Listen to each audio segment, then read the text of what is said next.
NEET പരീക്ഷയിലെ നീറ്റല്ല തട്ടിമറികൾക്ക് പിന്നിൽ ആരൊക്കെ? കരിമ്പട്ടികയിൽ ഉൾപ്പെട്ട ഏജൻസിയെ കരിമ്പട്ടികയിൽ ഉൾപ്പെട്ടാലും ഇത് പരിഗണിക്കാം എന്നുള്ള തരത്തിലേക്ക് മാറ്റി. പ്രൈവറ്റ് ഏജൻസി അക്കൗണ്ടബിലിറ്റി ഉണ്ടായിരുന്നെങ്കിൽ ഈ വിഷയം വരില്ലല്ലോ ഇവിടെ. കുട്ടികളുടെ കണ്ണുനീരിന് ഇതൊന്നും ശമനമല്ല. ഏറ്റവും വലിയൊരു പിഴവെന്ന് പറയുന്നത് ടീച്ചേഴ്സിന് കൃത്യമായിട്ടുള്ള ട്രെയിനിങ് അതിന് കൊടുക്കാനായിട്ട് സാധിച്ചിട്ടില്ല. CBSE മൂല്യനിർണ്ണയത്തിലെ ഗുരുതരമായ വീഴ്ചകൾ തിരുത്തപ്പെടാത്തതെന്ത്? ഇത് വേലി തന്നെ വളകുന്നതാണ്. ഇത് നടത്താൻ ഉത്തരവാദിത്തപ്പെട്ട ആളുകൾ തന്നെ ഈ വിൽപ്പന ചരക്കാക്കി മാറ്റുകയാണ്. ഇനി അങ്ങനെ നിസ്സാരമായിട്ട് കാണാൻ പറ്റില്ല. ഇതൊന്നും മാപ്പ് പറഞ്ഞാൽ തീരുന്ന കാര്യമല്ല. പൊളിറ്റിക്കൽ അക്കൗണ്ടബിലിറ്റി എന്ന് പറയുന്നത് മോറൽ റെസ്പോൺസിബിലിറ്റി എടുത്ത് മിനിസ്റ്റർ രാജിവെക്കേണ്ടതാണ്. നമ്മുടെ ഈ കോക്രോച്ച് ഒക്കെ ഇത്രയും സജീവമാവാൻ കാരണം നീറ്റ് CBSE പരീക്ഷകൾക്ക് സംഭവിക്കുന്നതെന്ത്? ചിന്താധാര ഉള്ള ഒരു ഗവൺമെന്റ് ആണെങ്കിൽ, ഒരു സംവിധാനമാണെങ്കിൽ ഇതിനെക്കുറിച്ച് പഠനം നടത്തണമായിരുന്നു. ഇത്രയും NITയും IITയും അടക്കമുള്ള സ്ഥാപനങ്ങൾ ഇവിടെ ഉള്ളപ്പോൾ എന്തിനാണ് പ്രൈവറ്റ് ഏജൻസിക്ക് ഇത് കൊടുക്കുന്നത്?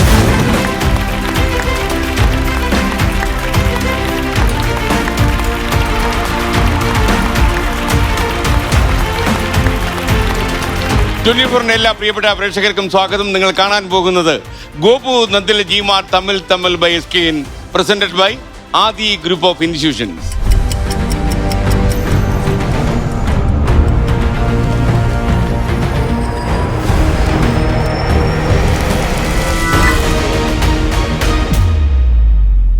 ഇന്ത്യൻ വിദ്യാഭ്യാസ ചരിത്രത്തിൽ ഏറ്റവും ഹീനമായ അഴിമതിയാണ് നീറ്റ് UG പരീക്ഷയിൽ നമ്മൾ കണ്ടത്. ചോദ്യപേപ്പർ ചോർന്നു, 22 ലക്ഷം കുട്ടികൾ വീണ്ടും പരീക്ഷ എഴുതാൻ പോകുന്നു. അതുപോലെയാണ് ഓൺ സ്ക്രീൻ മാർക്കിംഗ് വഴി CBSE പരീക്ഷയിൽ ഉണ്ടായത്.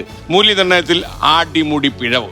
സുപ്രീം കോടതി കണക്കറ്റ് NDA ശാസിച്ചു. CBSE അതല്ലെങ്കിൽ നീറ്റ് പരീക്ഷയെക്കുറിച്ച് ആലോചിക്കുമ്പോൾ ഇത്രമാത്രം ഗൗരവം മതിയോ എന്നാണ് ഈ അതോറിറ്റികൾ ആലോചിക്കുന്നതാണ് എൻ്റെ സംശയം. എന്തായാലും നമ്മൾ ഈ കാര്യം അന്വേഷിക്കുകയാണ്. എന്താണ് ഈ പരീക്ഷകളിൽ സംഭവിക്കുന്നത്?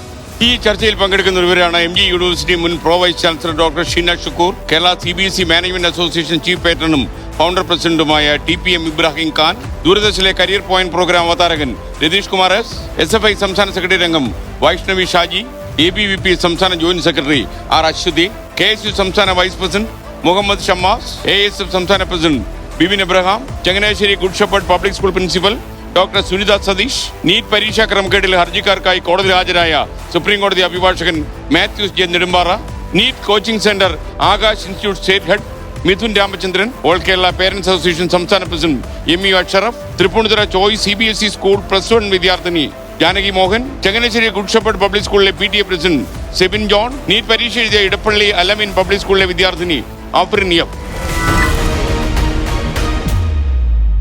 ഈ നീറ്റ് UG പരീക്ഷയിൽ എന്താ സംഭവിച്ചത് ശരിക്കും? എക്സാമിനേഷൻ പേപ്പേഴ്സ് അത് കോച്ചിങ് സെന്ററുകാർക്ക് കിട്ടി.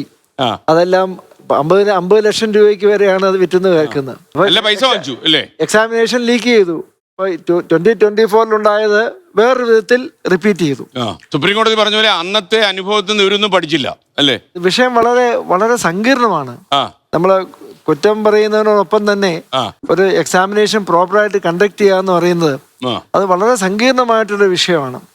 കാരണം നമുക്ക് നീറ്റിനെ സംബന്ധിച്ചിടത്തോളം 22 ലക്ഷം അല്ലെങ്കിൽ 25 ലക്ഷത്തോളം കുട്ടികൾ പങ്കെടുക്കുന്നുണ്ട്.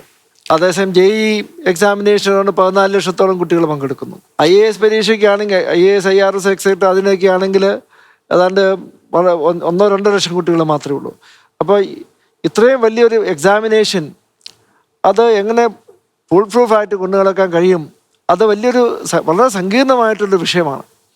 2024 അന്ന് വിഷയം വന്നു കഴിഞ്ഞപ്പോൾ ഞാൻ കോടതിയുടെ നിലപാടിനോട് വിയോജിച്ചൊരു വ്യക്തിയാണ്. അന്ന് ഈ ആക്ഷേപം വന്നു കഴിഞ്ഞപ്പോൾ എവിടെ ലീക്കുണ്ടായി, എത്ര എക്സ്റ്റൻസ് ലീക്കുണ്ടായി, എന്നിട്ടത് കോടതി ഒരു തർക്ക വിഷയം ഒരു ലിസ്റ്റ് അഡ്ജുഡിക്കേറ്റ് ചെയ്യുന്ന പോലെ അതിന് തെളിവെടുക്കുകയും ആ രീതിയിലെല്ലാം ചെയ്യാനുണ്ടായത്. അപ്പം ഞാൻ അന്ന് പറഞ്ഞത്, ഇന്ന് കുറച്ച് വിശ്വസിക്കുന്നത്, ഈ നീറ്റ് എക്സാമിനേഷൻ എന്ന് പറയുന്ന ഒരു അഡ്മിനിസ്ട്രേറ്റീവ് ആയിട്ടുള്ള വിഷയമാണ്. 2024 സുപ്രീം കോടതി പറഞ്ഞു അന്ന് നടന്ന ലീക്ക് വളരെ ലിമിറ്റഡ് ആണ്. 1-2 സെൻറ്റേഴ്സിന് മാത്രം ലോക്കലൈസ്ഡ് ആണ്. അതുകൊണ്ട് എക്സാമിനേഷൻ ക്യാൻസൽ ചെയ്യേണ്ട ആവശ്യമില്ല എന്ന് പറഞ്ഞു. പക്ഷേ ഞാൻ ഒരുപാട് വിദ്യാർത്ഥികളുമായിട്ട് ബന്ധമുണ്ട്. ആ ലീക്ക് വളരെ വ്യാപകമായിരുന്നു. അന്നപ്പോൾ സുപ്രീം കോടതി അതിനകത്ത് കുറേ ഡയറക്ഷൻസ് എല്ലാം ഇഷ്യൂ ചെയ്തു. Long time measures, short term measures. അങ്ങനെ അതിൻ്റെ അടിസ്ഥാനം 25 വലിയ പ്രശ്നങ്ങളുണ്ടായില്ല. 26 വന്നപ്പം 24-ലുണ്ടായത് അല്ല ലീക്ക് എന്ന് പറയുന്നത് അത് എക്സാമിനേഷൻ അത് പേപ്പേഴ്സ് കൊണ്ടുനടക്കുന്നതിനും മെറ്റീരിയൽ കൊണ്ടുനടക്കുക അവിടെ നിന്ന് ലീക്ക് ചെയ്യുകയായിരുന്നു. ഇന്നത്തെ സ്ഥിതി അതല്ല. എക്സാമിനേഷൻ പേപ്പേഴ്സ് തന്നെ അത് സെറ്റ് ചെയ്ത ആൾക്കാർ അവർ തന്നെ ചോർത്തി ടീച്ചേഴ്സിന്റെ ലീക്ക് ചെയ്ത് പോകുന്നതും അത് നേരിട്ട് ലീക്ക് ചെയ്ത് പൈസ വാങ്ങിച്ചു. അതെ, ആ ആസ്പെക്ട്. അപ്പൊ 2006-ലെ 2004-ലെ എക്സ്പീരിയൻസ് ബേസ് ചെയ്തിട്ടുള്ള ആ പ്രിവെന്റീവ് മെഷേഴ്സ് മാത്രമേ എടുത്തുള്ളൂ. അപ്പൊ അവിടെ വേണ്ടുന്ന പഠനം ഉണ്ടായിരുന്നു എന്ന സംശയമുണ്ട്. അല്ല, ഇതിനകത്ത് വളരെ വളരെ വളരെ വളരെ സങ്കീർണമാണ്. കുറ്റം പറയുന്നതിനേക്കാളും കൂടുതൽ എന്തുകൊണ്ടിത് ഉണ്ടായി, എങ്ങനെ പരിഹരിക്കുക. ഒരു വേദാന്ത് ശ്രീവാസ്തവ എന്ന പയ്യൻസ് ശരിക്കും അവൻ്റെ പരീക്ഷ ഫിസിക്സിൻ്റെ പേപ്പർ മാറിപ്പോയെന്ന് സോഷ്യൽ മീഡിയ ഇട്ടപ്പോൾ ഇത് വളരെ ശ്രദ്ധിക്കപ്പെട്ടു. മാത്രമല്ല 22 ലക്ഷം കുട്ടികളൊക്കെ വീണ്ടും പരീക്ഷ എഴുതുക എന്ന് പറഞ്ഞാൽ ഈ കുട്ടികളുടെ ഒരുപാട് പഠിച്ച് വലിയ പ്രതീക്ഷയോടുന്ന കുട്ടികളെ സംബന്ധിച്ച് അവർ സ്വപ്നം പോയി. മാത്രമല്ല ഈ 2024-ലും ഈ പ്രശ്നം ഉണ്ടായിട്ടുണ്ടെങ്കിൽ അവർ തീർച്ചയായിട്ടും ശ്രദ്ധിക്കേണ്ടിയിരുന്നു. കാരണം പിന്നെ 26-ലും ഇത് തുടരുന്നു എന്ന് പറയും. എന്താ അഭിപ്രായം? തീർച്ചയായിട്ടും. അതായത് രാവും പകലും കഷ്ടപ്പെട്ടിട്ട് ഒരുപാട് പൈസ ചിലവാക്കി വലിയ പ്രതീക്ഷയോടുകൂടി പ്രത്യേകിച്ചും ഒരു പരീക്ഷ കൂടെ മാറ്റാന്ന് പറഞ്ഞു കഴിഞ്ഞാൽ ഒരു അക്കാഡമിക് ഇയർ ലൂസ് ചെയ്ത് അങ്ങനെ ഒരുപാട് നഷ്ടങ്ങൾ സംഭവിച്ച് വളരെ ജെന്യുവിൻ ആയിട്ടുള്ള ഒരു കൂട്ടം കുട്ടികൾ, 22 ലക്ഷത്തിൽ വലിയൊരു ശതമാനം കുട്ടികൾ ജെന്യുവിൻ ആയിട്ടുള്ള കുട്ടികളാണ്. അവരോട് ചെയ്ത വലിയൊരു അനീതി, അതാണ് ആദ്യത്തെ ഒരു ഇംപ്രഷൻ എന്ന് പറയുന്നത്. അപ്പം അതിൽ സുപ്രീം കോടതി എടുത്ത നിലപാട്, ആ പരാമർശം ലെസൺസ് പഠിക്കണമായിരുന്നു എന്നുള്ളത്. അപ്പോൾ അതിന് 2015 ഒരു കേസ് ഉണ്ടായിരുന്നു, മറ്റേ പ്രീ മെഡിക്കൽ ടെസ്റ്റിൻ്റെ അതിലും മുഴുവനായിട്ട് ക്യാൻസൽ ചെയ്യുകയാണ് ചെയ്തത്. അതിനുശേഷം 24 ഉണ്ടായപ്പോഴാണ് പാർഷ്യലായിട്ട് ആ സ്റ്റേറ്റുകളെ മാത്രം ഐഡൻറ്റിഫൈ ചെയ്തിട്ടാണ് ചെയ്തിട്ടുള്ളത്. അതിന് റീസൺ ഉണ്ടായിരുന്നു, ഐഡൻറ്റിഫൈ ചെയ്തിരുന്നു ഏത് സ്റ്റേറ്റിലാണത്.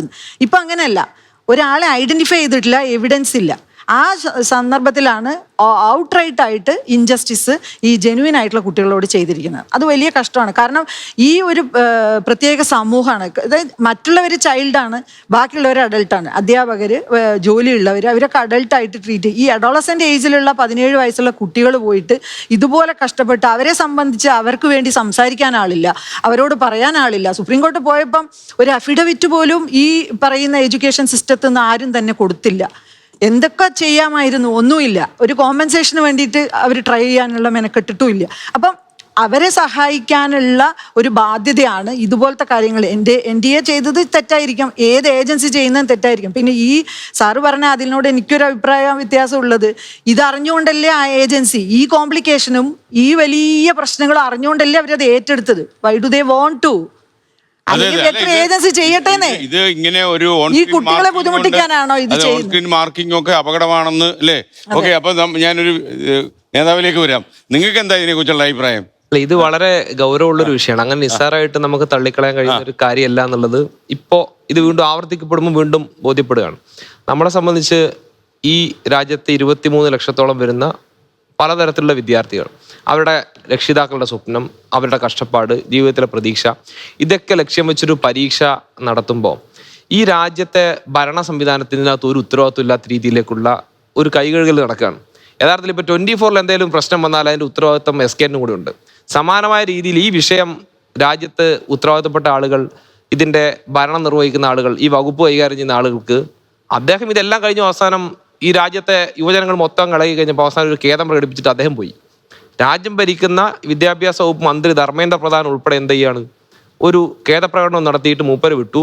ഈ പറഞ്ഞതുപോലെ NTA എന്ന് പറയുന്ന ഒരു സംവിധാനത്തെ ഇത് സാധാരണ ഒരു ഇതല്ല, ഇത് വേലി തന്നെ വിളകുന്നതാണ്. ഇത് നടത്താൻ ഉത്തരവാദിത്തപ്പെട്ട ആളുകൾ തന്നെ NTA പോലുള്ള ഏജൻസിയുടെ ഭാഗത്ത് നിന്ന് തന്നെ എന്ത് ചെയ്യാണ്, ഈ തട്ടിപ്പ്, ഈ വിൽപ്പന ചരക്കാക്കി മാറ്റുകയാണ്.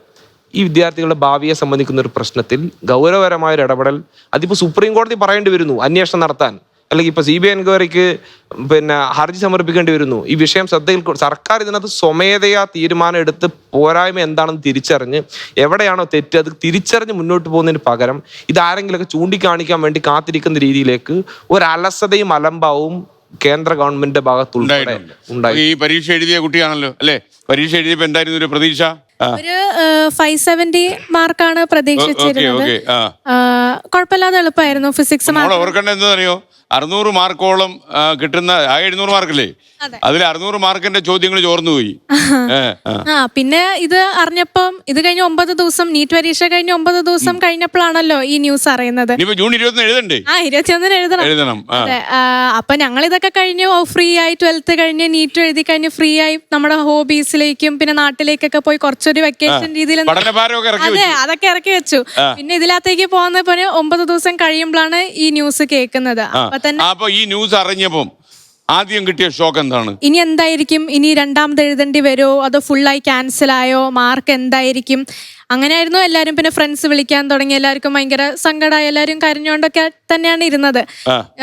ബിക്കോസ് ഞങ്ങൾ 2 വർഷം കഷ്ടപ്പെട്ട് ഇത്രയും നാള് പഠിച്ച് ഇതിനു വേണ്ടി ചെലവഴിച്ച് ഞങ്ങളും ലൈക്ക് മറ്റേ പിള്ളേരെ പോലെ പുറത്ത് പോവാതെയോ ഫുൾ ഇതിനു വേണ്ടി ചെലവഴിച്ചിരിക്കുമ്പം പിന്നെ ഈ നീറ്റ് എക്സാം ഇങ്ങനെ ക്യാൻസൽ ചെയ്യുന്ന പറയുമ്പം എല്ലാവർക്കും ഒരു സങ്കടവും ടെൻഷനും ആങ്സൈറ്റിയും ഒക്കെ ഉള്ളത് തന്നെയാണ്. അപ്പൊ പിന്നെ അടുത്ത ചോദ്യം, നീ റീനീറ്റ് ഉണ്ടാവോ, ഉണ്ടെങ്കിൽ എപ്പോഴാണ്, അങ്ങനെയൊക്കെ ആയിരുന്നു. പഠിച്ചു തുടങ്ങുന്നതിൽ ബുദ്ധിമുട്ടുണ്ടായിരുന്നു. ആദ്യമേ ഞങ്ങൾ 2 വർഷം ചെയ്ത ഹാർഡ് വർക്ക് ആ ഒരു മൊമെന്റത്തിൽ തന്നെ നമുക്ക് ഇത്രയും ബ്രേക്ക് എടുത്തിട്ട് പെട്ടെന്ന് നമുക്ക് തുടങ്ങാൻ പറ്റില്ല. ഒരു സാധനം പഠിച്ചാൽ പിന്നെ കുറച്ച് ദിവസത്തിൽ നമ്മൾ എന്തായാലും മറന്നു പോകും. അപ്പൊ ഈ 9 ദിവസം കഴിഞ്ഞിട്ട് പിന്നെയും എവിടെ നിന്ന് തുടങ്ങണം? അതെ, നീ തുടങ്ങണം. മോളിപ്പോ നന്നായി മിടിക്കായിട്ട് എഴുതണം 21. ഓക്കെ, അപ്പൊ അങ്ങേക്ക് ഒരു അഭിപ്രായം എന്താ? വെറും വേദനാജനകമെന്ന് മാത്രം പറഞ്ഞാൽ പോരാ. ഈ ഓൺ സ്ക്രീൻ സമ്പ്രദായം പ്രഖ്യാപിച്ചപ്പോൾ തന്നെ അത് ഇന്ത്യയെ പോലുള്ള ഒരു സാഹചര്യത്തിൽ അത് വിഫലമാകുമെന്നും അത് മുതലെടുക്കപ്പെടാൻ സാധ്യത കത്തയച്ച ആളാണ് ഞാൻ. അങ്ങനെ ആശങ്കപ്പെടാൻ കാര്യം ഇവിടെ അതായത് 90 ലക്ഷം പേപ്പറുകളാണ് ഓൺലൈൻ സ്ക്രീൻ എടുത്തത്. പരീക്ഷയുടെ കാര്യം ഞാൻ പറയുന്നത് നീറ്റ് കാര്യം അവർ രണ്ടും പറഞ്ഞു. ഞാൻ പറഞ്ഞപ്പോ CBSEക്ക് വിദ്യാർത്ഥികൾക്ക് ബന്ധിച്ചിട്ടുള്ള ഭയങ്കരമായ ആഘാതത്തെ കുറിച്ചാണ് ഞാൻ പറയുന്നത്. അതുമൂലം CBSEക്ക് ഇന്ത്യയിൽ വാസ്തവത്തിൽ തിരിച്ചടി ഉണ്ടായിരിക്കുകയാണ്. കാരണം അങ്ങനെ ഈ പറഞ്ഞ ഓൺലൈൻ നടത്തിക്കഴിഞ്ഞാൽ 90 ലക്ഷം 1 കോടി പേപ്പറുകളൊക്കെ ഓളം വന്നു കഴിഞ്ഞാൽ അതിലെന്ത് സംഭവിക്കുമെന്ന് പറയാൻ പറ്റില്ല. മാത്രമല്ല ഈ വാലിബേഷനകത്ത് ചിലപ്പോൾ ഒരു കുത്തും കോമയും മാറിക്കഴിഞ്ഞാൽ അർത്ഥം മാറും. അങ്ങനെ ഉണ്ടായിട്ടുണ്ട്. അതിനകത്ത് 0 മാർക്കാണ് കൊടുത്തിരിക്കുന്നത്. ഇങ്ങനെ ഒരു ആശങ്ക ഉള്ളപ്പോ എന്ന് ഞാൻ അന്ന് കണ്ട് എഴുതി കൊടുത്തതാണ്. എടുത്തില്ല, അതാണ് എന്റെ കൗതുകം. ഇപ്പോൾ തെറ്റ് സമ്മതിച്ചിരിക്കുന്നു, ഇപ്പോഴാണ് സമ്മതിക്കുന്നത്. അന്ന് ഞാൻ CBSE school management association president എന്നുള്ള നിലയ്ക്ക് അതുപോലെ തന്നെ ഉള്ള ഞാൻ ഇത് വെച്ചതാണ്. അതുകൊണ്ട് വാസ്തവത്തിൽ CBSE വിദ്യാർത്ഥികളുടെ ഇടയിൽ ഉണ്ടായിരിക്കുന്ന ഒരു മാനസികമായ സംഘർഷം പല വലുതാണ്. കാരണം CBSEയുടെ സിസ്റ്റമാറ്റിക് ആയിട്ടുള്ള പഠന സമ്പ്രദായം ലോകം മുഴുവൻ അംഗീകരിക്കുകയാണ്. ഇപ്പോൾ ഗൾഫ് രാജ്യങ്ങളിലും അമേരിക്കയിൽ നിന്ന് വരെ ഇപ്പോൾ കുട്ടികൾ CBSE സ്കൂളുകൾ പഠിച്ച് തിരിച്ചു വന്നിരിക്കുന്നു. അങ്ങനെയുള്ള സാഹചര്യത്തിലാണ് ഇത് CBSE സമ്പ്രദായത്തിൽ തന്നെ എഴുതാം. കാരണം കേരളത്തിലാണെങ്കിൽ ആകെ ഉള്ള ഈ എൻട്രൻസ് പരീക്ഷകളിൽ ആകെ ഉള്ള വിദ്യാർത്ഥികൾ 10% മാത്രമാണ് CBSE വിദ്യാർത്ഥികളുള്ളത്. പക്ഷെ റിസൾട്ട് വരുമ്പോൾ 70% സീറ്റുകൾ കരസ്ഥമാക്കുന്നത് ഈ CBSE വിദ്യാർത്ഥികളാണ്. കാരണം സിസ്റ്റമാറ്റിക്കായിട്ട് പരീക്ഷ നടന്ന് സിസ്റ്റമാറ്റിക്കായിട്ട് ജയിച്ചു വന്നിരുന്നവരും അതിനെല്ലാം ഭംഗം സംഭവിച്ചിരിക്കുന്നു.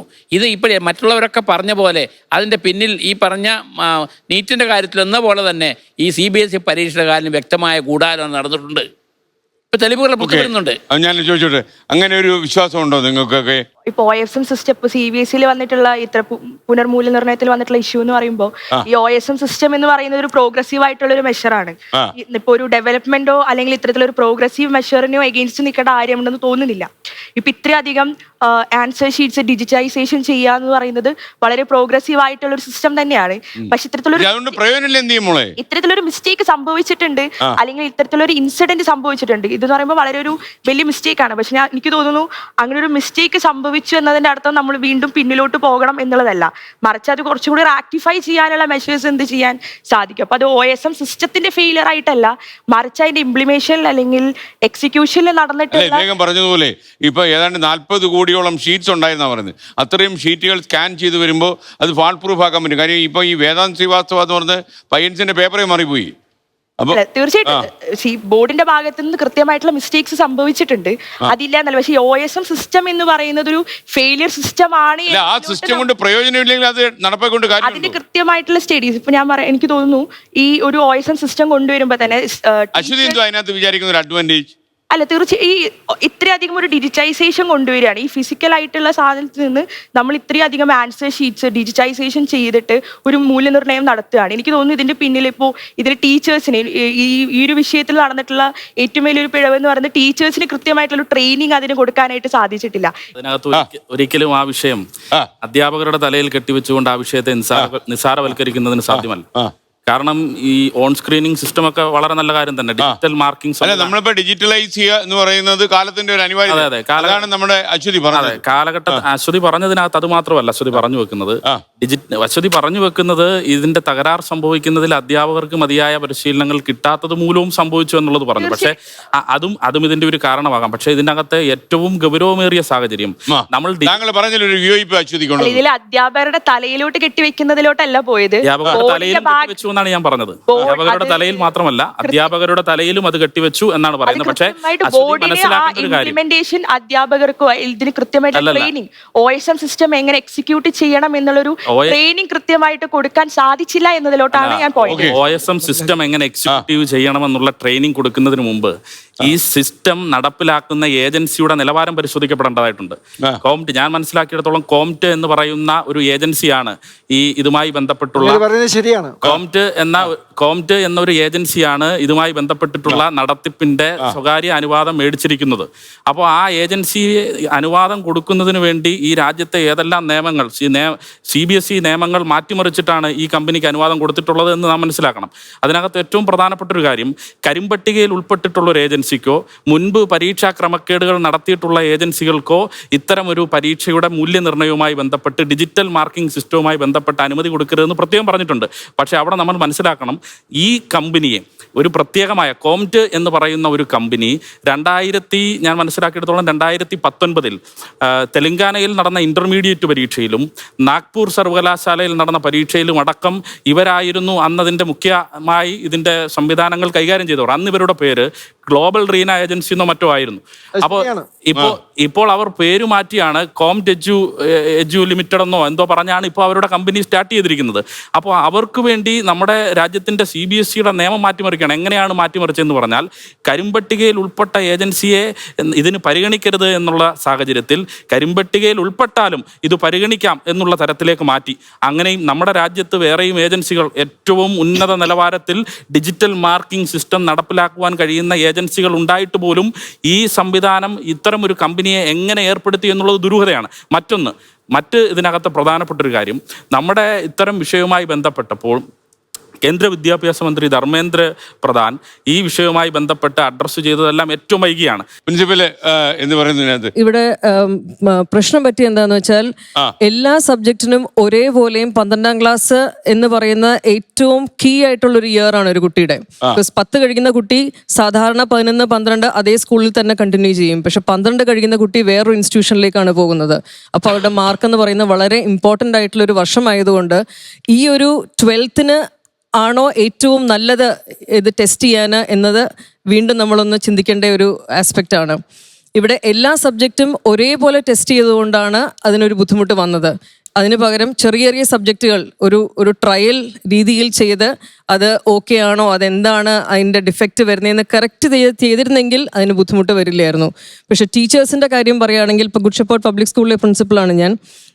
ഞങ്ങളുടെ ക്യാമ്പസ് OSM മാർക്കിംഗ് ഉണ്ടായിരുന്ന ക്യാമ്പസാണ്. എന്ന് വെച്ചാൽ OSMന് സെലക്ട് ചെയ്തിരിക്കുന്ന ഒരു ക്യാമ്പസായിരുന്നു. 10,000 പേപ്പേഴ്സിൽ കൂടുതൽ ഞങ്ങളുടെ സ്കൂളിൽ നിന്ന് ഇവാലുവേറ്റ് ചെയ്ത് ഞങ്ങൾ അയച്ചു കൊടുത്തിട്ടുണ്ട് പല സെൻറ്റേഴ്സിലെ. ആക്ച്വലി 1-2 ദിവസം കൊണ്ട് ടീച്ചേഴ്സ് എല്ലാം എഫിഷ്യൻ്റ് ആയിരുന്നു. എന്ന് വെച്ചാൽ ഒരു ഏജ് ഒരു ബാരിയർ ആയില്ല അവിടെ. ടീച്ചേഴ്സിൻ്റെ സൈഡിൽ നിന്ന് ഒരു ഫോൾട്ട് വന്നു എന്ന് ഇത് കണ്ടു നിന്ന ഞാൻ സമ്മതിക്കില്ല. കാര്യം ഞാനിത് ലൈവായിട്ട് കണ്ടുകൊണ്ടിരിക്കുകയായിരുന്നു. 10,000-ലേറെ പേപ്പർ എൻ്റെ സെൻറ്ററിൽ നിന്ന് തന്നെ വാല്യൂ ചെയ്ത് പോയിട്ടുണ്ട്. അപ്പോൾ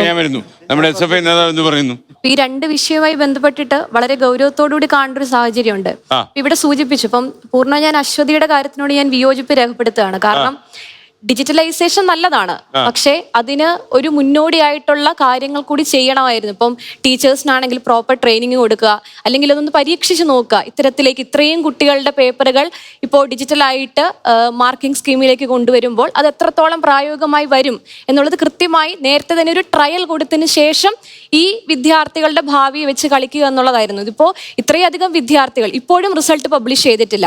ഇപ്പോൾ നമ്മുടെ കേരളത്തിലൊക്കെ ആണെങ്കിൽ ഇപ്പോൾ ഡിഗ്രി അലോട്ട്മെന്റ് തുടങ്ങാൻ പോവുകയാണ്. അപ്പോൾ ഇപ്പോഴും നമ്മുടെ +2 സ്റ്റുഡൻസ് ഇപ്പോഴും അവരുടെ റിസൾട്ടിന് വേണ്ടി വെയിറ്റിംഗ് ആണ്. അതുപോലെ തന്നെ നീറ്റ് പരീക്ഷയുമായി ബന്ധപ്പെട്ടിട്ട് ഇപ്പോൾ ഇവിടെ സാർ ഇവിടെ സൂചിപ്പിച്ചു, ഇപ്പോൾ 2024 മാത്രമല്ല, അതിന് മുന്നോടിയായിട്ട് എനിക്ക് തോന്നുന്നു 2017 ഇപ്പോൾ NDA ഫോം ചെയ്തത് ഇന്ത്യയിൽ. അതിനുശേഷമാണ് നീറ്റ് എക്സാം NDA കണ്ടക്ട് ചെയ്യാൻ വേണ്ടി പോയിരുന്നത്. അപ്പോൾ അത് തുടങ്ങിയ സമയം തൊട്ടേ ഇപ്പോൾ നീറ്റ് എക്സാമിൽ മാത്രമല്ല, ഇപ്പം GMain എൻട്രൻസ് എക്സാമുകളിൽ അപാകതകൾ സംഭവിച്ചിട്ടുണ്ട്. നെറ്റ് എക്സാം എനിക്ക് തോന്നുന്നു 1.5 വർഷം മുമ്പാണ് ഇപ്പം ഞാൻ ഉൾപ്പെടെ എഴുതിയ നെറ്റ് എക്സാമാണ്, അത് റദ്ദാക്കുന്ന സാഹചര്യം ഉണ്ടായിട്ടുണ്ട്. അപ്പം ഇത് 1-2 തവണയല്ല. ഇപ്പോൾ 1-2 തവണയാണെങ്കിൽ നമുക്കറിയാം ഇപ്പോൾ പാകപ്പിഴകൾ സംഭവിക്കാം, ഒരു സംവിധാനമാണ്, അതിന് തെറ്റ് സംഭവിക്കാം എന്നുള്ളത്. പക്ഷേ കണ്ടിന്യൂസ് ആയിട്ട് ഇത്തരത്തിലേക്ക് പേപ്പർ ലീക്ക് ആകുന്നു, അതിൽ യാതൊരു സുതാര്യതയും ഇല്ലാതെ ഇത്രയും അധികം വിദ്യാർത്ഥികളുടെ ഇപ്പോൾ 22 ലക്ഷം വിദ്യാർത്ഥികളുടെ ഭാവിയിലാണ് വലിയ ചോദ്യചിഹ്നമായി നിൽക്കുന്നത്. ഇപ്പോൾ മെയ് 3-ാം തീയതി എക്സാം നടന്നു, 2 ആഴ്ചക്കുള്ളിൽ തന്നെ NDA എക്സാം റദ്ദാക്കിയെന്ന് പബ്ലിഷ് ചെയ്യുന്നു, വീണ്ടും എക്സാം എഴുതണമെന്ന് പറയുന്നു. അപ്പോൾ NDA ഉൾപ്പെടെ NDA ബോഡി ചെയ്യുന്ന അല്ലെങ്കിൽ ഒരു അപ്പെക്സ് അതോറിറ്റി എന്ന് പറയുന്നത് സെൻട്രൽ ഗവൺമെന്റ് ആണ്. ആ സെൻട്രൽ ഗവൺമെന്റ് എടുക്കുന്ന നിലപാടനുസരിച്ച് വലിയ തോതിൽ നമുക്ക് ആശങ്കാജനകമാണ്. കാരണം ഇത്രയും അധികം വിദ്യാർത്ഥികളുടെ ഭാവിയെ, ഇപ്പം +2 ആയിക്കോട്ടെ, നീറ്റ് എക്സാം എഴുതിയ വിദ്യാർത്ഥികളായിക്കോട്ടെ, അവരുടെ ഭാവിയെ ഒരു മുൻമുനയിൽ നിർത്തിക്കൊണ്ട് അവരുടെ മുന്നോട്ടുള്ള ഭാവിയിൽ എന്താണ് ചെയ്യാൻ പോകേണ്ടതെന്ന് പോലും ഒരു നിർദ്ദേശം കൊടുക്കാതെ കേവലം CBIക്ക് അന്വേഷണം വിട്ടു എന്ന് പറയുന്നതിനപ്പുറത്തേക്ക് ഇതിനൊരു മറുപടി പറയാതെ ഒരു ചോദ്യചിഹ്നമായി രാജ്യത്തെ സർക്കാരും അതോടൊപ്പം തന്നെ NDA നിൽക്കുന്നുണ്ട്. അപ്പം NDA കൃത്യമായി അതൊരു ക്രെഡിബിൾ ആയിട്ട് അല്ലെങ്കിൽ ഒരു വളരെ ട്രാൻസ്പെറന്റ് ആയിട്ട് കൊണ്ടുപോകേണ്ട ഉത്തരവാദിത്വം എന്ന് പറയുന്നത് കേന്ദ്ര ഗവൺമെന്റാണ്. അത് ചെയ്യുന്നില്ല. താങ്കൾ ഒരു ഇൻസ്റ്റിറ്റ്യൂട്ട് നടത്തുകയാണല്ലോ, കോച്ചിങ് സെന്റർ അല്ലേ? കോച്ചിങ് മാഫിയ തന്നെ ഉണ്ടാകുന്ന ഒരു അവസ്ഥയായിരുന്നു ഈ കേസിൽ ഉണ്ടായത്. സാർ, ഇത് ഈ ഒരു വിഷയത്തിൽ നമ്മൾ നോക്കുകയാണെന്നുണ്ടെങ്കിൽ തീർച്ചയായിട്ടും ഇതില് കേസ് നടക്കുന്നുണ്ട്, ഇതുമായിട്ട് ബന്ധപ്പെട്ടുള്ള ചർച്ചകൾ നടക്കുന്നുണ്ട്.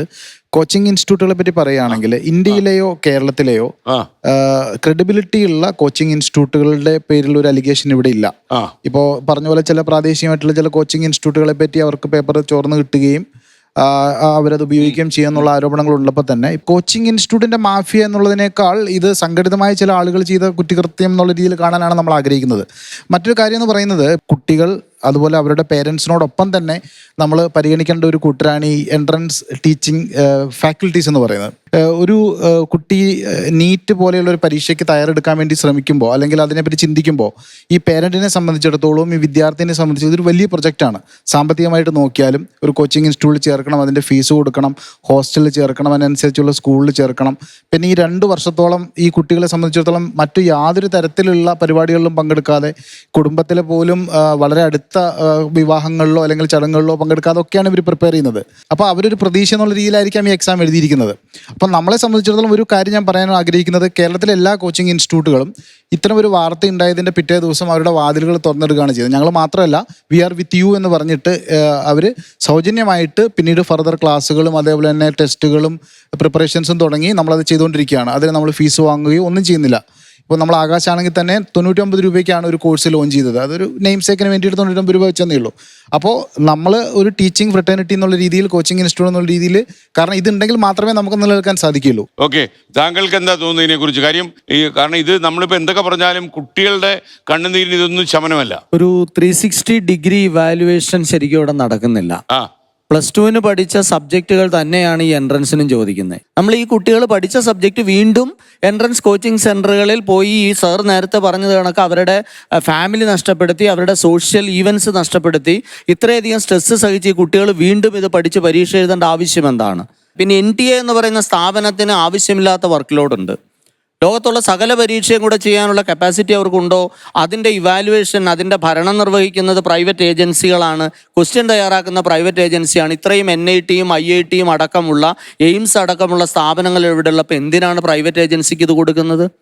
അതിൻ്റെ ആവശ്യമില്ലല്ലോ. ക്വാളിറ്റിയുള്ള അധ്യാപകരാണോ പ്രൈവറ്റ് ഏജൻസിയിൽ ക്വസ്റ്റ്യൻ തയ്യാറാക്കുന്നതെന്ന് എന്താ ഉറപ്പ്? ഇതൊന്നും നമുക്കില്ല. അപ്പോൾ സ്വാഭാവികമായിട്ടും സ്ട്രക്ചറൽ ചേഞ്ച് എന്നതിനപ്പുറത്തേക്ക് സിസ്റ്റമാറ്റിക് ഇവാലുവേഷൻ നടത്തണം. മത്സര പരീക്ഷകൾ നടത്തുന്ന സ്ഥാപനങ്ങൾ ഒരു ജുഡീഷ്യൽ കമ്മീഷൻ്റെ വിശുദ്ധിയോടുകൂടെ നിലനിർത്താൻ പറ്റണം. അതിൽ തെറ്റ് ചെയ്യുന്നവരെ ഒരാളെ പോലെയും മാതൃകാപരമായി ശിക്ഷിക്കപ്പെടുന്നില്ല. അത് ഉടച്ചു വാർക്കപ്പെടുകയും അതൊരു സ്വതന്ത്ര ഏജൻസി ആയിട്ട് തന്നെ നിൽക്കണം. ജുഡീഷ്യൽ കമ്മീഷൻ്റെ ഒരു വിശുദ്ധിയോടുകൂടെ ഒരു എൻട്രൻസ് കമ്മീഷനായിട്ട് അതിനെ മാറ്റാനും അതിൽ കൃത്യമായ ഒരു പഴുതടച്ച പരീക്ഷാ സമ്പ്രദായങ്ങളിലേക്ക് പോകാനും നമുക്ക് കഴിയണം. ഓക്കെ, ഞാൻ വരാം. മോളെ ഇപ്പൊ എന്തിനാ പഠിക്കുന്നത്? ഇപ്പൊ ഞാനിപ്പോ +1 പഠിക്കുന്നത്. +1. അപ്പൊ ഇനിയിപ്പോ ഇതൊക്കെ എഴുതണ്ടേ? നീറ്റും 12th ബോർഡ് എക്സാമും ഞാൻ 2 വർഷം കഴിയുമ്പോൾ എഴുതാൻ പോകണം. പേടിയുണ്ടോ? അപ്പൊ എക്സാം എഴുതുന്നതിനെക്കാട്ടിലും എനിക്ക് പേടി ഇത് ട്രാൻസ്പെറന്റ് ആയിരിക്കുമോ, ഇവാലുവേഷൻ പ്രോപ്പർ ആയിട്ട് സംഭവം. അല്ല, ഈ പരീക്ഷാ സമ്പ്രദായം ഇങ്ങനൊരു പരീക്ഷാ സമ്പ്രദായമേ വേണ്ട എന്നിപ്പോ ഒരു അഭിപ്രായം വന്ന കേട്ടില്ലയോ? അതെങ്ങനെയുണ്ട് ഐഡിയ? അത് രതീഷ് കുമാർജി പറഞ്ഞില്ലേ? 12th മാർക്സ് മാത്രം വെച്ചിട്ടല്ല, അതായത് അതിനു മുമ്പ് 6th 7th ക്ലാസ്സുകൾ തൊട്ട് ഒരു പ്രോപ്പർ അസസ്മെന്റ് രീതി നടത്തുകയാണെങ്കിൽ അത് വളരെ നല്ലൊരു കാര്യമാണ്.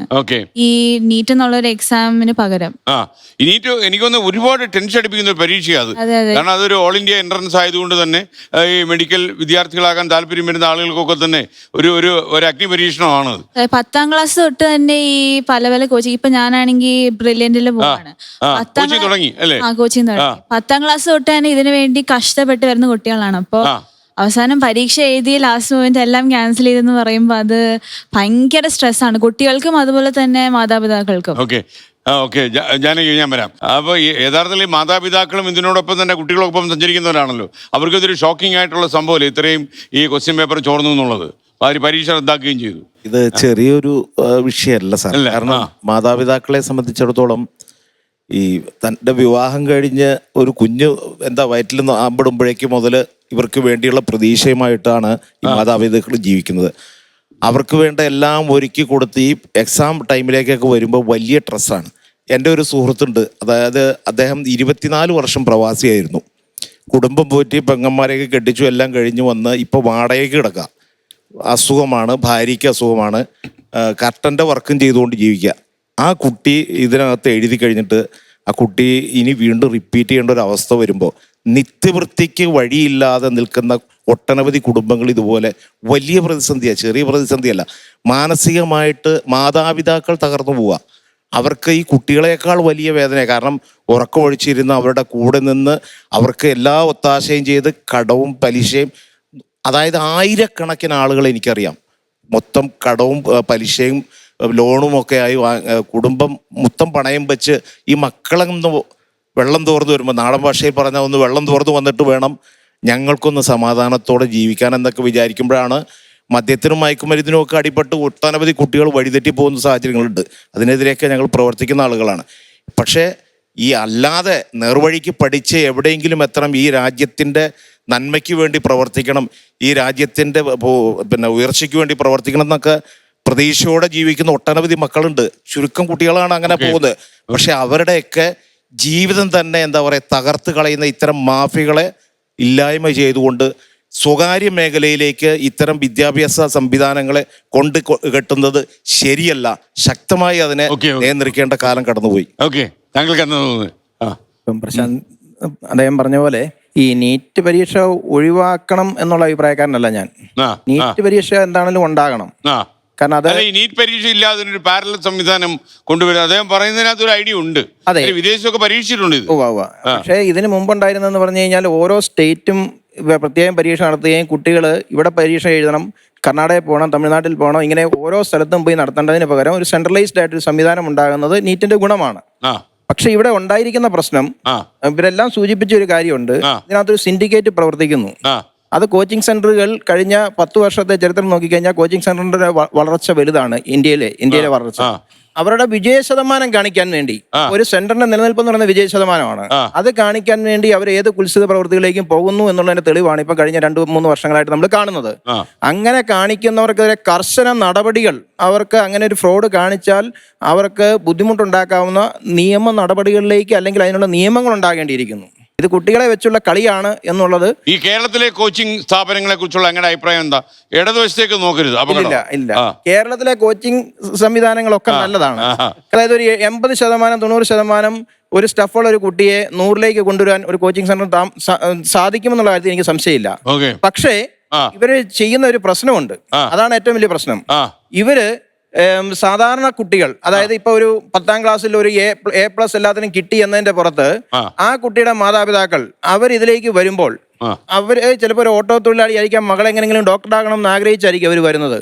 വരുമ്പോഴത്തേക്കിനും അവർ ഭീമമായ തുകയും കൊടുത്ത് ഈ 10ാം ക്ലാസ് മുതൽ അവര് ഈ കോച്ചിങ് സെന്ററിലും പഠിക്കുന്നു, അതോടൊപ്പം തന്നെ സ്കൂളിലും ഏതെങ്കിലും നല്ല സ്കൂളിലേക്കും വിട്ട് വലിയൊരു ബാധ്യത ഉണ്ടാകുന്നു. അവസാനം ഈ കൊച്ചിന് താങ്ങാൻ പറ്റത്തില്ല. ഈ കോച്ചിങ്ങിന്റെ ക്ലാസ്സും അതോടൊപ്പം രണ്ടും കൂടെ ഈ കൊച്ചു മാനസികമായി തകർന്നു പോകും. മോള് താങ്ങാൻ തയ്യാറെടുത്തുള്ളൂ. അപ്പൊ ഈ കോച്ചിങ് സെന്റർ ഈ ചില ഇംഗ്ലീഷ് പത്രങ്ങളിലൊക്കെ കണ്ടത് കോച്ചിങ് മാഫിയ എന്നാ. അതെ സർ, അവര് ഒട്ടും കുറച്ചിട്ടില്ലത്.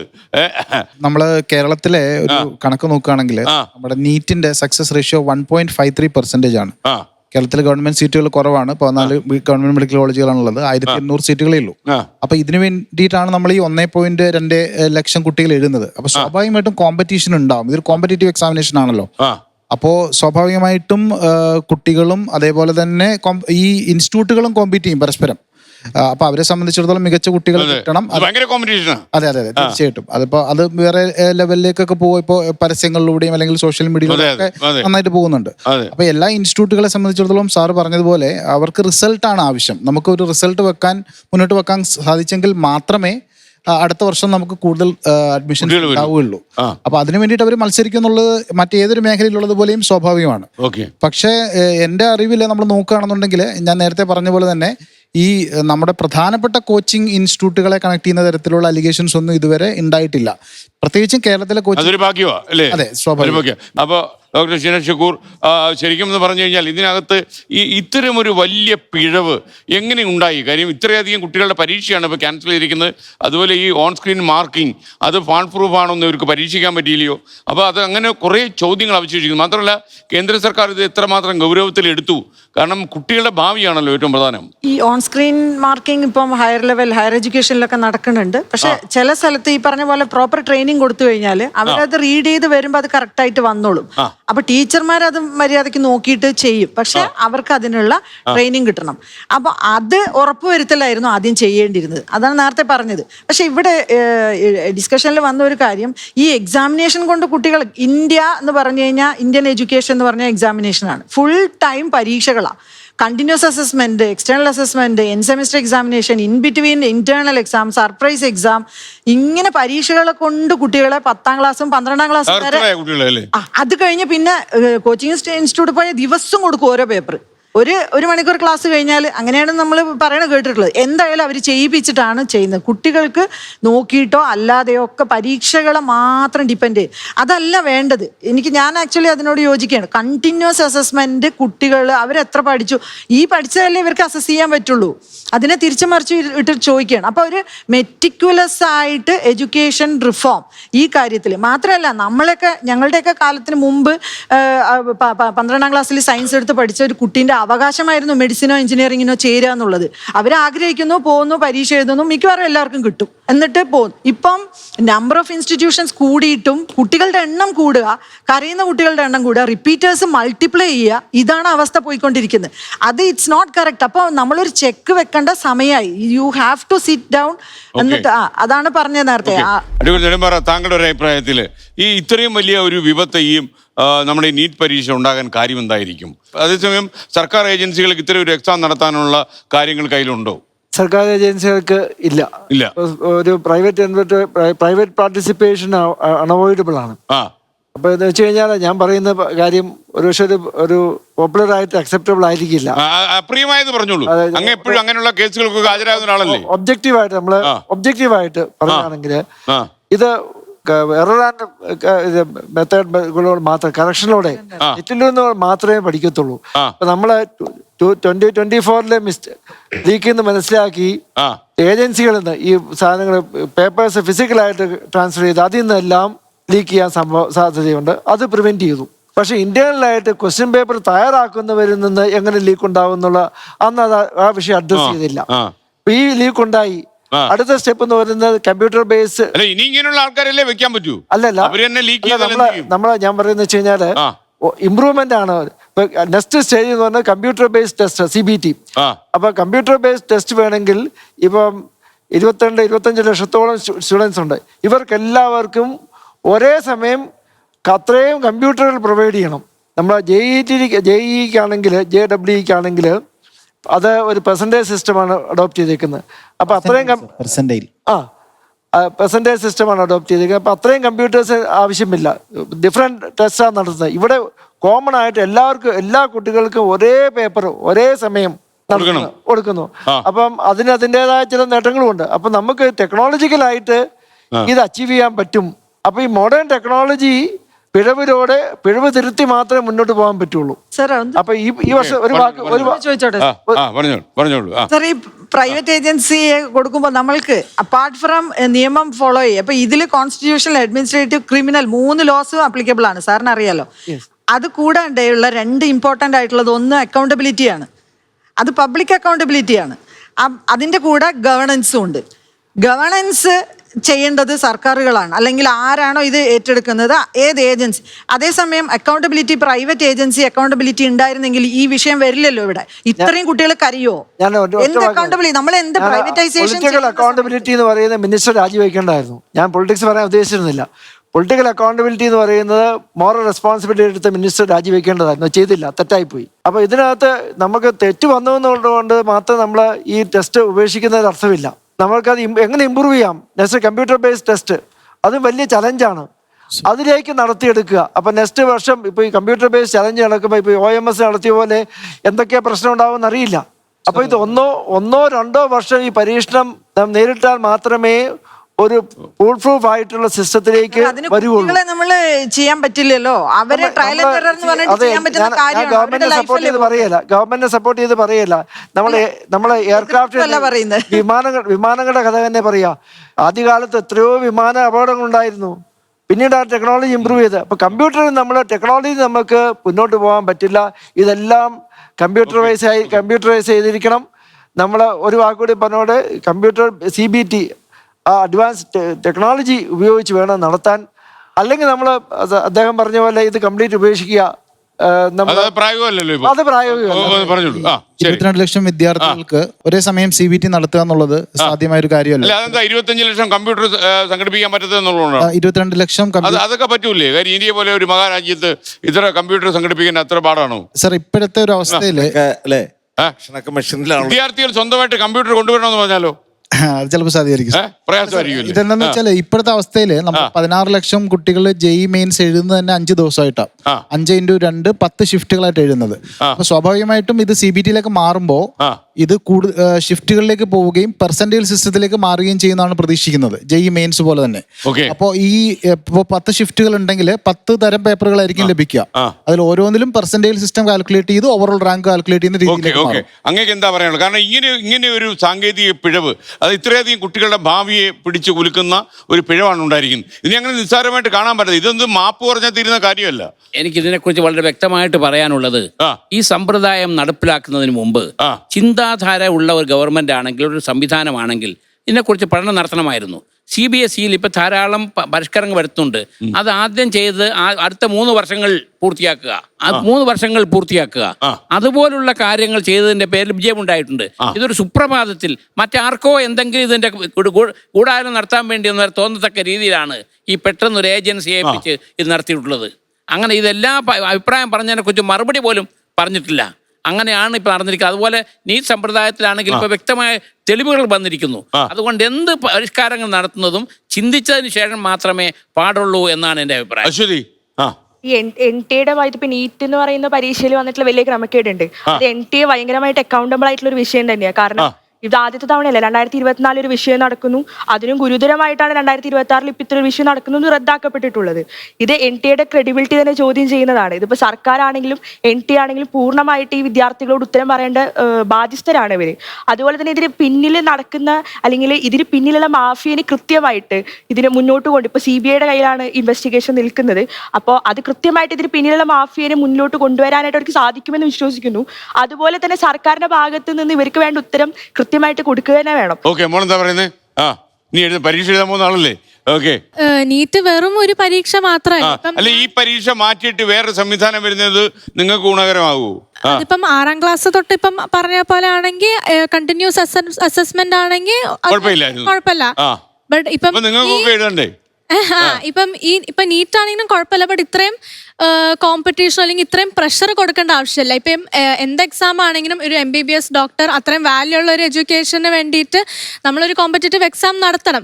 ബട്ട് അതിന് ഇത്രയ്ക്കും പ്രഷർ കൊടുക്കണം, അത്രയും പ്രഷർ മാത്രം കൊടുക്കേണ്ട ആവശ്യമില്ല. കുറച്ച് പ്രഷർ, അതിന് ആവശ്യമുള്ള സ്ട്രെസ്സും പ്രഷറും മാത്രം. ഇത്രയും കോമ്പറ്റീഷന്റെ ആവശ്യമോ അല്ലെങ്കിൽ ഇത്രയും പ്രഷറോ അതിന്റെ ഒന്നും ആവശ്യമില്ല. പ്രഷർ ഇപ്പൊ ഉണ്ടോ ഈ പുതിയ പരീക്ഷ എഴുതാൻ പോകുമ്പോ? പുതിയ പരീക്ഷ എഴുതാൻ പോകുമ്പോ എന്തായാലും ടെൻഷനും പ്രഷറുണ്ട്. നമ്മളെല്ലാം കഴിഞ്ഞു എന്ന് വെച്ചിരുന്നിട്ട് ഇനി ഒന്നും കൂടി എവിടെ നിന്ന് തുടങ്ങണം എന്ന് അറിയില്ല. ഇപ്പൊ ഞാൻ 2 വർഷം കഴിഞ്ഞിട്ടാണ് എഴുതുന്നത്. ഇതിപ്പം 2ാമത്തെ വർഷവും 3ാമത്തെ വർഷവും 4ാമത്തെ വർഷവും റിപ്പീറ്റ് ചെയ്ത ആൾക്കാർ ആദ്യത്തെ പ്രാവശ്യം എഴുതി കിട്ടിയെന്ന് സന്തോഷിച്ചിരുന്ന് അതെല്ലാം കഴിഞ്ഞ് വിട്ടിരിക്കുമ്പോ ഇനി 2ാമത് എഴുതുമ്പോൾ അവർക്ക് അതിനേക്കാളും ഭയങ്കര ദുഃഖമാണ് അതിൽ. ഇതിൽ എനിക്ക് ഒരു ചെറിയ കാര്യം പറയാനുള്ളത്, മോള് പ്രഷർ എന്ന് പറഞ്ഞതിന്റെ ഭാഗമായി പറയുകയാണ്. ആക്ച്വലി ഒരു വിദ്യാഭ്യാസ സ്ഥാപനം ആക്ച്വലി നടത്തിക്കൊണ്ട് പോകുമ്പോൾ ഡേ ടു ഡേ നമ്മൾ ഫേസ് ചെയ്യുന്ന ഒരു ഇഷ്യൂ ആണത്. എന്ന് വെച്ചാൽ കുട്ടികളോട് ചെറുതായിട്ടൊരു കാര്യത്തിൽ ചെറിയ ഒച്ച ഉയർത്തി സംസാരിച്ചാൽ പോലും അവർക്ക് ട്രോമ ഉണ്ടാവുന്നു, അവർക്ക് ബുദ്ധിമുട്ടുണ്ടാവുന്നു എന്ന് പറയുന്ന ഒരു സംവിധാനത്തിലാണ് നമ്മളിപ്പോ നിൽക്കുന്നത്. ടീച്ചേഴ്സിന് അല്ല, ആ ഒരു അങ്ങനത്തെ ഒരു സിറ്റുവേഷനിൽ ഇത്രയും അധികം കുട്ടികൾക്ക് മാനസികമായി ബുദ്ധിമുട്ടുണ്ടായി എന്ന് പറഞ്ഞിട്ടും അതിനൊരു സൊല്യൂഷനും കണ്ടില്ല എന്നത് ഒരു എഡ്യൂക്കേഷനിലിരിക്കുന്ന എനിക്ക് വളരെ വലിയൊരു ഷോക്കാണ്. കാര്യം ഒരു ചെറിയ കറക്ഷൻ പറയുന്ന ഒരു അവസ്ഥയിൽ ഞങ്ങൾ കുട്ടികളോട് ഒരു നല്ലതിന് വേണ്ടിയിട്ട് ഒരു കറക്ഷൻ പറഞ്ഞാൽ അത് കുട്ടിയുടെ മാനസിക സമ്പർക്കം എന്ന് പറഞ്ഞ് നമ്മളോട് മാത്രമല്ല വലിയ പൊളിറ്റിക്കൽ കോൺസിക്വൻസ് ഉണ്ട്. സെൻട്രൽ ഗവൺമെന്റ് ക്രെഡിബിലിറ്റിയെ അഫക്ട് ചെയ്യുന്ന കാര്യമാണ്. ഇവന് പ്രൈം മിനിസ്റ്റർ, അതുകൊണ്ട് എനിക്ക് തോന്നുന്നു, ഞാൻ മനസ്സിലാക്കുന്ന പ്രൈം മിനിസ്റ്റർ തന്നെ പേഴ്സണലായിട്ട് ഇൻവോൾവ് ചെയ്തിട്ടുണ്ട്. ഈ ഇതുപോലെ ഒരു മിസ്റ്റേക്ക് ഇനി റിപ്പീറ്റ് ചെയ്യാൻ ഒരിക്കലും സാധിക്കില്ല. കാരണം അത് ഗവൺമെന്റ് തന്നെ നിർണ്ണയിക്കാൻ പറ്റില്ല. അത്ര സീരിയസ് ഇഷ്യൂ ആണ്. ഓക്കെ, എനിക്ക് തോന്നുന്നത് ഈ നമ്മുടെ ഈ കോക്രോച്ച് ഒക്കെ ഇത്രയും സജീവമാവാൻ കാരണം അതുകൊണ്ട് തന്നെ ആയിരിക്കും. ഓക്കെ, അപ്പൊ നിങ്ങൾക്ക് എന്താ പറയാനുള്ളത്? കോക്രോച്ചിനെ കുറിച്ചല്ല, നമ്മുടെ ഈ അല്ല, ഇവിടെ ഇപ്പൊ പറഞ്ഞു വന്നതിലേ ടീച്ചർ ഇപ്പൊ ലാസ്റ്റ് പറഞ്ഞ ഇത് ഈ പരീക്ഷകൾ കൊണ്ട് രക്ഷയില്ലാന്ന്. സത്യത്തിൽ ഇതൊക്കെ പരീക്ഷയല്ല, പരീക്ഷണങ്ങളായി മാറിക്കൊണ്ടിരിക്കുകയാണ്. ഇപ്പോ ഈ ഇരിക്കുന്ന കുട്ടികളുടെയൊക്കെ മാനസികാവസ്ഥ ഒരു വലിയ പ്രശ്നം തന്നെയാണ്. നമ്മൾ ഈ പറഞ്ഞ രക്ഷിതാക്കള് അവരുടെ രാപ്പകെല്ലാം അധ്വാനിച്ച് നീക്കിയിരിപ്പൊക്കെ മക്കളുടെ വിദ്യാഭ്യാസത്തിന് ഒരു കുറവും വരുത്താത്ത രക്ഷിതാക്കളാണ് നമ്മുടെ രക്ഷിതാക്കൾ. അവർക്ക് ഇനി എന്ത് വേണമെന്ന് പറഞ്ഞു. ഇപ്പൊ ലാപ്ടോപ്പിന്റെ പ്രശ്നം പറഞ്ഞു, നാളെ ലാപ്ടോപ്പ് വേണമെങ്കിൽ ലാപ്ടോപ്പ് മേടിച്ചു കൊടുക്കും. ആ രീതിയിലേക്ക് അവർക്ക് വേണ്ടി ത്യാഗം ചെയ്യാൻ തയ്യാറായി നിൽക്കുന്ന ഒരു രക്ഷിതാക്കളുടെ സമൂഹം അവരെ നെഞ്ചിലേക്ക് തീ കോരിയിടുകയാണ്. അതേപോലെ നമ്മുടെ ഈ വിദ്യാർത്ഥികളുടെ മാനസിക ആരോഗ്യം എന്ന് പറയുന്നത് വലിയൊരു ഘടകം തന്നെയാണ്. ആ വിദ്യാർത്ഥികളും ആശങ്കപ്പെടുന്ന രീതിയിലേക്ക് ഈ സിസ്റ്റം മൊത്തം തകരാറിലായി മുന്നോട്ട് പോകുമ്പോൾ ഇവിടെ ഒരു നാഥനില്ല കളരി എന്ന രീതിയിലേക്ക് മാറുന്നു. ഉത്തരം പറയാൻ ആളില്ല. കഴിഞ്ഞ ദിവസത്തെ ഒരു ഇത് കേട്ടു, ഈ ക്വസ്റ്റ്യൻ പേപ്പറുകൾ സപ്ലൈ ചെയ്യാൻ വേണ്ടിയിട്ട് വ്യോമസേനയെ ഉപയോഗപ്പെടുത്താൻ പോയിരുന്നു. കരസേനയും നാവികസേനയൊക്കെ ഉപയോഗപ്പെടുത്തിയിട്ടാണല്ലോ. സൈന്യത്തെ കൊണ്ട് സംരക്ഷിക്കുക എന്നുള്ളതാണ്. അത് ഗവൺമെന്റ് ഇനി ഒരു അബദ്ധം കൂടെ പിണയാൻ സർക്കാരിന് പറ്റത്തില്ല. അത്രയും ഈ സിസ്റ്റം തകരാറിലാണ് എന്ന് പറഞ്ഞത്. മോഡി നേരിട്ട് ഇൻവോൾവ് ചെയ്യുന്നതാണ് എന്റെ ഒരു. അതെ അതെ അതെ, അത്രയും രൂക്ഷമായ പ്രശ്നം. സുപ്രീം കോടതി സോളിസിറ്റർ ജനറൽ പറഞ്ഞു prime minister is personally monitoring the matter പറഞ്ഞു. കോടതി അദ്ദേഹത്തിന്റെ ഇടപെടൽ ആത്മാർത്ഥ ഉണ്ടെങ്കിൽ ആദ്യം സ്വന്തം മന്ത്രിസഭയിൽ ഈ പറഞ്ഞ മന്ത്രിയോട് രാജിവെക്കാൻ പറയണമായിരുന്നു. ഒരു ചുരുങ്ങിയ ധാർമ്മികതയെങ്കിലും ഉയർത്തിപ്പിടിക്കണ്ട. ഇത്രയും രാജ്യത്തെ ലക്ഷക്കണക്കിന് വിദ്യാർത്ഥികളുടെ ഭാവിയും ഈ രക്ഷിതാക്കളുടെ ആശങ്കയൊക്കെ നിലനിൽക്കുമ്പോൾ ഈ രാജ്യം ഭരിക്കുന്ന ഗവൺമെന്റും അതിനെ നേതൃത്വമുള്ള ആൾക്ക് ഒരു ഉത്തരവാദിത്വം ഇല്ലാതെ അങ്ങ് ഒഴിഞ്ഞുമാറി പോകാൻ പറ്റുമോ? എസ്എഫ്ഐ നേതാവ് എന്താ പറയുന്നു ആ കാര്യത്തില്? ഞാൻ ആദ്യം സൂചിപ്പിച്ചായിരുന്നു, കാരണം ഇത്രത്തോളം വിദ്യാർത്ഥികളുടെ ഭാവിയെ തകരാറാക്കിയ ഒരു ഗവൺമെന്റ് ഇപ്പോ ഈ ഒരു വിഷയത്തിൽ ഒന്നും പറഞ്ഞില്ലെന്ന് മാത്രമല്ല, മുന്നോട്ടുള്ള നടപടികൾ സ്വീകരിച്ചിട്ട് പോലുമില്ല. വീണ്ടും എക്സാം തയ്യാറാക്കുകയാണ്. ഇപ്പൊ എനിക്ക് തോന്നുന്നു പല വിദ്യാർത്ഥികളുടെ ഇടയിലും എനിക്ക് തോന്നുന്നു ടെലഗ്രാം ഉൾപ്പെടെ ഇപ്പോഴും ചോദ്യപേപ്പറുകൾ വരുന്നൊരു സാഹചര്യമുണ്ട്. അപ്പൊ ഇനി 21-ാം തീയതി നടത്താൻ പോകുന്ന എക്സാമുകളിൽ എന്ത് ക്രെഡിബിലിറ്റിയാണ് ഗവൺമെന്റ് കൊടുക്കുന്നതെന്ന് കൂടി പറയണം. കാരണം ഇനി ഇതുപോലൊരു സംഭവം ഉണ്ടായി കഴിഞ്ഞാൽ പിന്നെയും കുട്ടികളുടെ ആശങ്കയുണ്ടോ? അങ്ങനെ ആശങ്ക ഉണ്ടോ മോളെ? പരീക്ഷ എഴുതാൻ പോകുമ്പോ 21-ാം തീയതിയിലെ പരീക്ഷ എഴുതാൻ പോകുമ്പോ നിങ്ങൾക്കൊരു പേടിയുണ്ടോ? ചെറിയൊരു പേടിയുണ്ട്. ഇനി കുറച്ചും കൂടി ബുദ്ധിമുട്ടായിരിക്കോ അതല്ല ഞാൻ ചോദിച്ചത്. അതായത് ഇനിയും ക്വസ്റ്റ്യൻ ലീക്ക് ചെയ്യപ്പെടാം അങ്ങനെയൊക്കെയുള്ള പേടിയുണ്ടോ? അങ്ങനത്തെ ഉള്ള സാധ്യതയുണ്ട്. ബട്ട് നമുക്കൊന്നും പറയാൻ പറ്റില്ലല്ലോ. സോ നമ്മൾ പ്രിപ്പയർ ചെയ്ത ബെസ്റ്റ് കൊടുത്ത് നമ്മൾ പോയി എഴുതിയിട്ട് വരിക. നമ്മളിപ്പോ അത് ആലോചിക്കേണ്ട ആവശ്യമോ അതൊന്നും ഇല്ലല്ലോ. നമ്മൾ പറഞ്ഞോളൂ. അപ്പൊ അങ്ങനെ ഒരു സാധ്യതകൾ ഇപ്പോഴും നിലനിൽക്കുന്നുണ്ട്. അപ്പൊ ഇപ്പോഴും രാജ്യത്തിന്റെ വിദ്യാഭ്യാസ മന്ത്രി അടക്കം യാതൊന്നും സംസാരിക്കാതെ ഇത്തരത്തിലേക്ക് ഒരു വിഷയത്തെ കൃത്യമായി അഡ്രസ് ചെയ്യാത്തൊരു സാഹചര്യമാണ് നിലവിൽ ഇന്ത്യയിലുള്ളത്. ഇപ്പോൾ നമുക്കറിയാം രാജ്യത്ത് വിദ്യാഭ്യാസ മേഖല എന്ന് പറയുന്ന ഒരു കറണ്ട് ലിസ്റ്റിൽ ഉൾപ്പെട്ട ഒരു കാര്യമാണ്. അതിനെ സെൻട്രലൈസ്ഡ് ആക്കിക്കൊണ്ട് ഇപ്പോൾ ഈ നീറ്റ് ഉൾപ്പെടെ എനിക്ക് തോന്നുന്നു വന്നത് 2013 അതിനു മുമ്പ് സ്റ്റേറ്റ് വൈഡ് ആയിരുന്നു എക്സാം. ഇപ്പൊ കേരളത്തിൽ ഒരു എൻട്രൻസ് എക്സാം, തമിഴ്നാട്ടിൽ ഒരു എൻട്രൻസ് എക്സാം, അങ്ങനെ ആയിരുന്നു. ഇപ്പൊ 2013 ഒരു വൺ നേഷൻ അല്ലെങ്കിൽ വൺ എക്സാം എന്ന് പറയുന്ന ഒരു കൺസെപ്റ്റിലാണ് 2013 അത് ഓൾ ഇന്ത്യ സെൻട്രലൈസ്ഡ് ആയിട്ടുള്ള ഒരു എക്സാമിലേക്ക് വന്നത്. അപ്പൊ അങ്ങനെ നടത്തുമ്പോൾ ഇത്രത്തോളം വിദ്യാർത്ഥികളായ എക്സാമിനെ എഴുതുമ്പോൾ ഇപ്പോൾ ഏറ്റവും കൂടുതൽ ചിലപ്പോൾ ബാധിക്കാൻ പോകും നമുക്കറിയാം റൂറൽ ഏരിയാസിലുള്ള ഇപ്പോൾ അല്ലെങ്കിൽ ബാക്ക്വേർഡ് ക്ലാസ്സസിലുള്ള വിദ്യാർത്ഥികൾ. ആ ഒരു വിഭാഗം വിദ്യാർത്ഥികളെ നമ്മൾ ഏത് രീതിയിൽ അഡ്രസ്സ് ചെയ്യണം?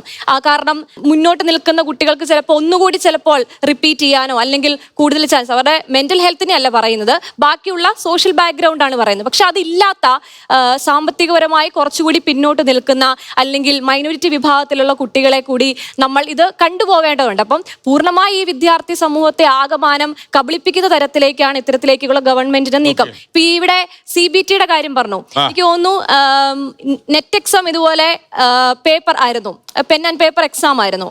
അത് ക്വസ്റ്റ്യൻ പേപ്പർ ചോർന്നതിന് ശേഷമാണ് അത് CBTയിലേക്ക് മാറ്റിയിട്ടുള്ളത്. പിന്നീട് അത് ഓൺലൈൻ എക്സാം ആക്കി മാറ്റിയിട്ടുള്ളത്. പക്ഷേ ഇവിടെ 22 ലക്ഷത്തോളം വിദ്യാർത്ഥികൾ, ചിലപ്പോൾ കൂടാം. അപ്പോൾ എനിക്കൊന്ന് കഴിഞ്ഞ തവണയൊക്കെ 24-25 ലക്ഷങ്ങളായിരുന്നു നീറ്റ് എക്സാം എഴുതിയ വിദ്യാർത്ഥികളുടെ എണ്ണം. അതിലെത്ര സുതാര്യത വരും? ഇപ്പം ഈ +2 കഴിഞ്ഞുള്ള വിദ്യാർത്ഥികളാണ്, അവർക്ക് എത്രത്തോളം ഈ കമ്പ്യൂട്ടർ ബേസ്ഡ് എക്സാം വരുമ്പോൾ അവരെത്രത്തോളം അതിനെ ആപ്റ്റായിട്ട് അവർക്ക് ചെയ്യാൻ പറ്റുമെന്നുകൂടി നമ്മൾ അതിനെപ്പറ്റി ചിന്തിക്കേണ്ടതായിട്ടുണ്ട്. എനിക്ക് തോന്നുന്നത് ഇപ്പൊ 21 തീയതി ജൂൺ 20 CBI അന്വേഷണം ഏറ്റെടുത്തു.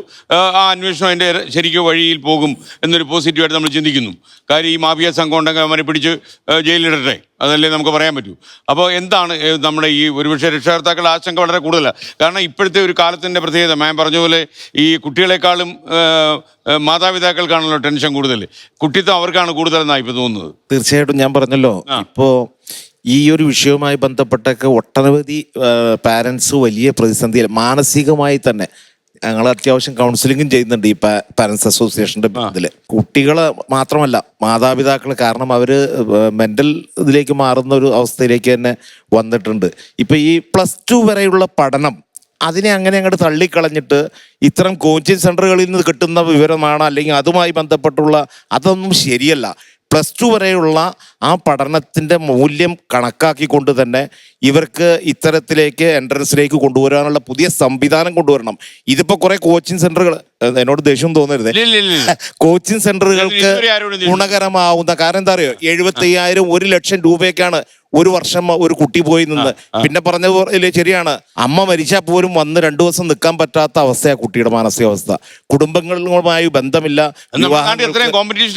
അപ്പോ അവിടെ ഒരു വിഷയം എന്താന്ന് വെച്ചാൽ ഗവൺമെന്റ് സ്കൂളുകളിൽ പഠിച്ചു വരുന്ന കുട്ടികളൊന്നും എല്ലാവരും ഒന്നും ഇതുപോലെ പോകാൻ പറ്റിയല്ല. ഓട്ടോറിക്ഷക്കാരൻ്റെ കാര്യം പറഞ്ഞു, കൂലിപ്പണിക്കാരൻ്റെ കാര്യം പറഞ്ഞു. ഒരു ദിവസം 600, 700, 800 രൂപ അല്ലെങ്കിൽ 1000 രൂപയ്ക്കോ അധ്വാനിക്കുന്ന ഒരാൾ അദ്ദേഹത്തിൻ്റെ ചായയും ഭക്ഷണവും കഴിഞ്ഞ് വന്ന് വീട്ടിലേക്കുള്ള അരിയും സാമാനും വാങ്ങിച്ചു കഴിഞ്ഞാൽ എന്ത് ബാക്കിയുണ്ടാവും നമുക്ക് മനസ്സിലാക്കാം. കാരണം ഇപ്പോൾ 1 കിലോ അരി വാങ്ങാനും അല്ലെങ്കിൽ മറ്റു സാധനങ്ങളും അതിൻ്റെ ഇടയ്ക്കാണ് ഈ കുട്ടികളുടെ ഓരോ ആവശ്യങ്ങൾ എന്ന് പറഞ്ഞാൽ വലിയ ചെലവാണ്. ഞങ്ങൾ അതിനെക്കുറിച്ചൊക്കെ നന്നായി പഠിച്ചിട്ടാണ് ഈ സമയം പോരാ ഇത് സംസാരിക്കാൻ എന്നുള്ളത് കൊണ്ടാണ് വളരെ പ്രയാസം. അതാണ് എനിക്ക് മനസ്സിലാത്ത കാര്യം മാം, സാധാരണഗതിയിൽ ഒരു കുട്ടിക്ക് മാം പറഞ്ഞ പോലെ എന്തെങ്കിലും ട്രോമ ഉണ്ടാക്കുകയോ അല്ലെങ്കിൽ എന്തെങ്കിലും ഇഷ്യൂ ഉണ്ടാക്കുകയോ ആണെങ്കിൽ നാട് ആൾക്കാർ ഇളക്കും. പക്ഷേ 22 ലക്ഷത്തിലധികം ആൾക്കാർ കുട്ടികൾക്ക് പ്രശ്നം ഉണ്ടായിട്ടും അങ്ങനെ ഒരു കാര്യമൊന്നും ഇന്ത്യയിൽ എങ്ങും കണ്ടില്ല. ഒരു അത്ഭുതപ്പെടുത്തുന്ന കാര്യം സാധാരണഗതിയിൽ ഈ സ്കൂളുകളിലും കോളേജുകളിലും